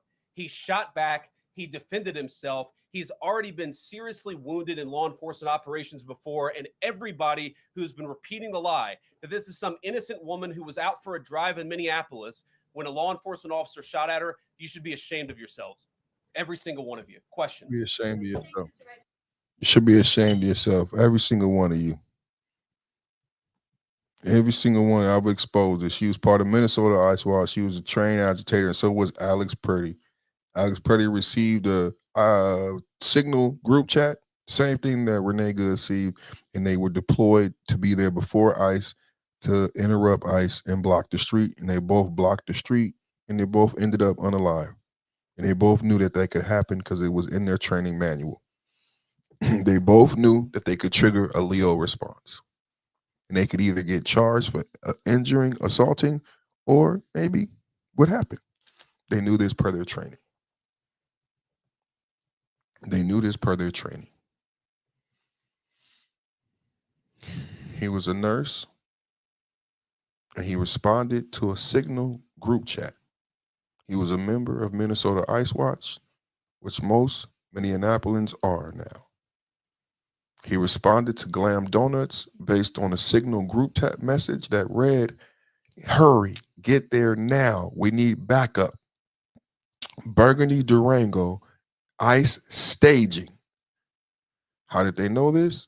Because their training tells them there was an earlier Signal message when a Burgundy Durango showed up to get Ecuadorian immigrant and domestic violence warrant holder. They knocked on the door. The owner said, "Leave." The Burgundy Durango left with ICE agents to return later. What happened with Renee Good and Alex Preddy is they received information based on these shop owners, and they got to the scene first. Anderson Cooper played a video that I played where he said Renee Good 4 minutes before the event. And Anderson Cooper said, "What was she doing here?" I said, "She's part of Minnesota Ice Watch. She received announcement that they were coming here to do a procedure, and she purposely knew where to position herself based on back chat channels. And when she saw ICE arrive on schedule, Anderson Cooper pointed out himself, when she first arrived, she was parked on the side of the road. I'm here because I was told to be here by staging. When ICE showed up, she turned perpendicular and blocked the road. Alex Preddy received a back chat message on Signal. When he arrived at Glam Donuts, you see him in the middle of the street directing traffic. When some of you see Renee Good for the first time, she's in the driver's seat, perpendicular, directing traffic. Her goal and training, Renee Good, Alex Preddy, both goal and training is to block ICE agents. That's why they're there in the middle of the street. Alex is waving certain individuals and physically blocking certain vehicles. Renee Good is using her car to block certain cars. That's why you see her moving and jostling the vehicle and then waving through people who she believes is okay. She's been trained and told to do this. This is what's been happening to ICE agents all day. Minnesota Ice Watch gets to the location before they get there. And they set up these scenarios that you see. I showed a video in the morning of the Burgundy Durango arriving at Glam Donuts and no incident because there were no Minnesota Ice Watch. The ICE members knocked on the door. The owner of the Glam Donuts said, "Leave." The ICE employees left. They returned later, and Minnesota Ice Watch was there, blocking the roads, throwing things, cursing, being antecedents. And finally, it led to this, the Leo response that they were trained, that they knew would happen if they continued their actions, which was their goal. It's not by accident. It was their goal. It was their goal. Thank you guys for watching. It's been a great show today. Double tap, hit the last name. Double tap, hit the like button. I love you guys. It's been a great show. I don't know how else to say it, man. It's been a great show. We basically covered mostly everything. I think one of the things that we didn't go over was the gold plan. We'll have more time to go over the gold plan. And Trump spoke in Iowa today. So we'll be able to we'll go over what he said in Iowa tomorrow. We'll go over what he said in Iowa tomorrow. This is Trump getting ready to go to, this is us preparing for 2026. Trump going to Iowa to speak. That's a big, beautiful plane, man. That's crazy, right? Yeah, y'all can't see it again. I keep doing that shit.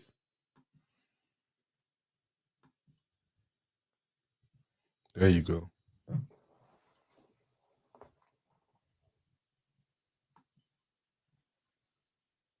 What's up with your President Trump? Salute to you too. We love you. Salute to you, Mr. President. Doing a great job.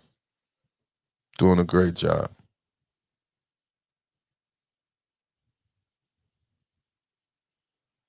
Doing a great job. The economy, it is a booming economy. The latest report is almost 5.5% growth in the fourth quarter, which is an incredible number. We haven't seen that in recent memory. We've got gas prices down. Inflation is headed down to the 2% target. Median family income last year was up $2,500. Those are people in the exact middle, adjusted for inflation. I mean, I could go on and on with the positive elements of this. Look at the facts of the economy. It is a booming economy. Terrific Tuesday. Terrific Tuesday.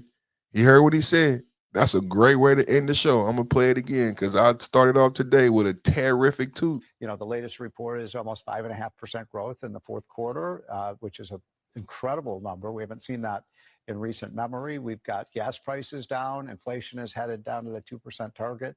Median family income last year was up $2,500. Those are people in the exact middle, adjusted for inflation. I mean, this is all with Trump tariffs. This is the part that we'll leave out because, the trolls are not here right now. But this is all with Trump tariffs. Terrific job. Thank you. It's a terrific Tuesday. This is all with the Trump tariffs that they said would crash the economy. The Trump tariffs were instituted August 1st. So people can't even say, oh, blah, blah, blah, not yet. Blah, blah. No. Trump tariffs went into effect August 1st. August 1st. So when he says it's a great economy, GDP, I said it all day today.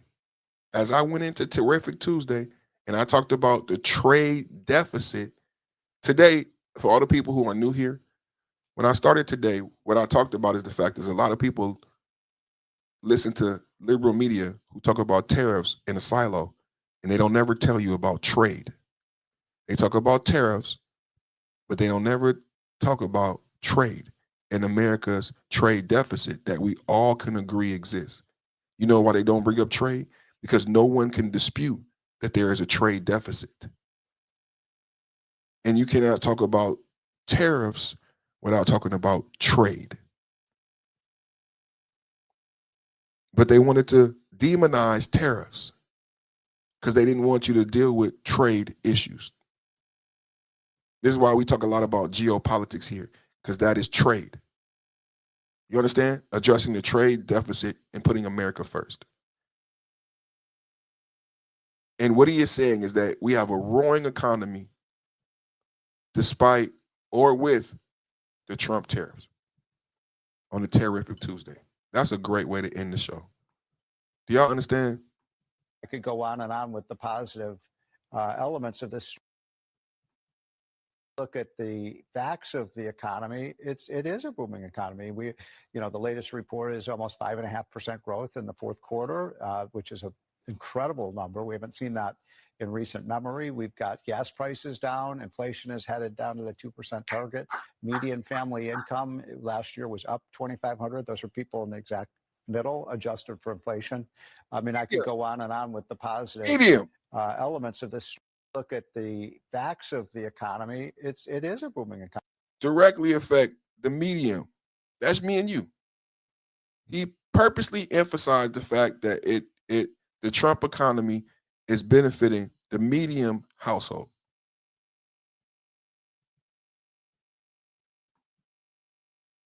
Purposely emphasized the fact how the tariffs are benefiting the median household, but for some reason the trolls love to bring it up, even though they don't understand. Thank you so much, you guys, for watching. Great show. See you tomorrow between 12 and 1. Same bat time, same bat channel. It's a Batman reference. Batman. Same BAT, bat time, same bat channel. Monday through Friday, 12 to 1. Tomorrow, all we do is win. Wednesday, today is Terrific Tuesday. Terrific Tuesday merch coming on the way. Mega MAGA Monday merch coming on the way. Have a great night, everybody. Love you. God bless you. God bless the country. God bless the president. God bless the memory of Charlie Kirk. And God bless these individuals who have lost their life in these protests. Renee Good had 3 children.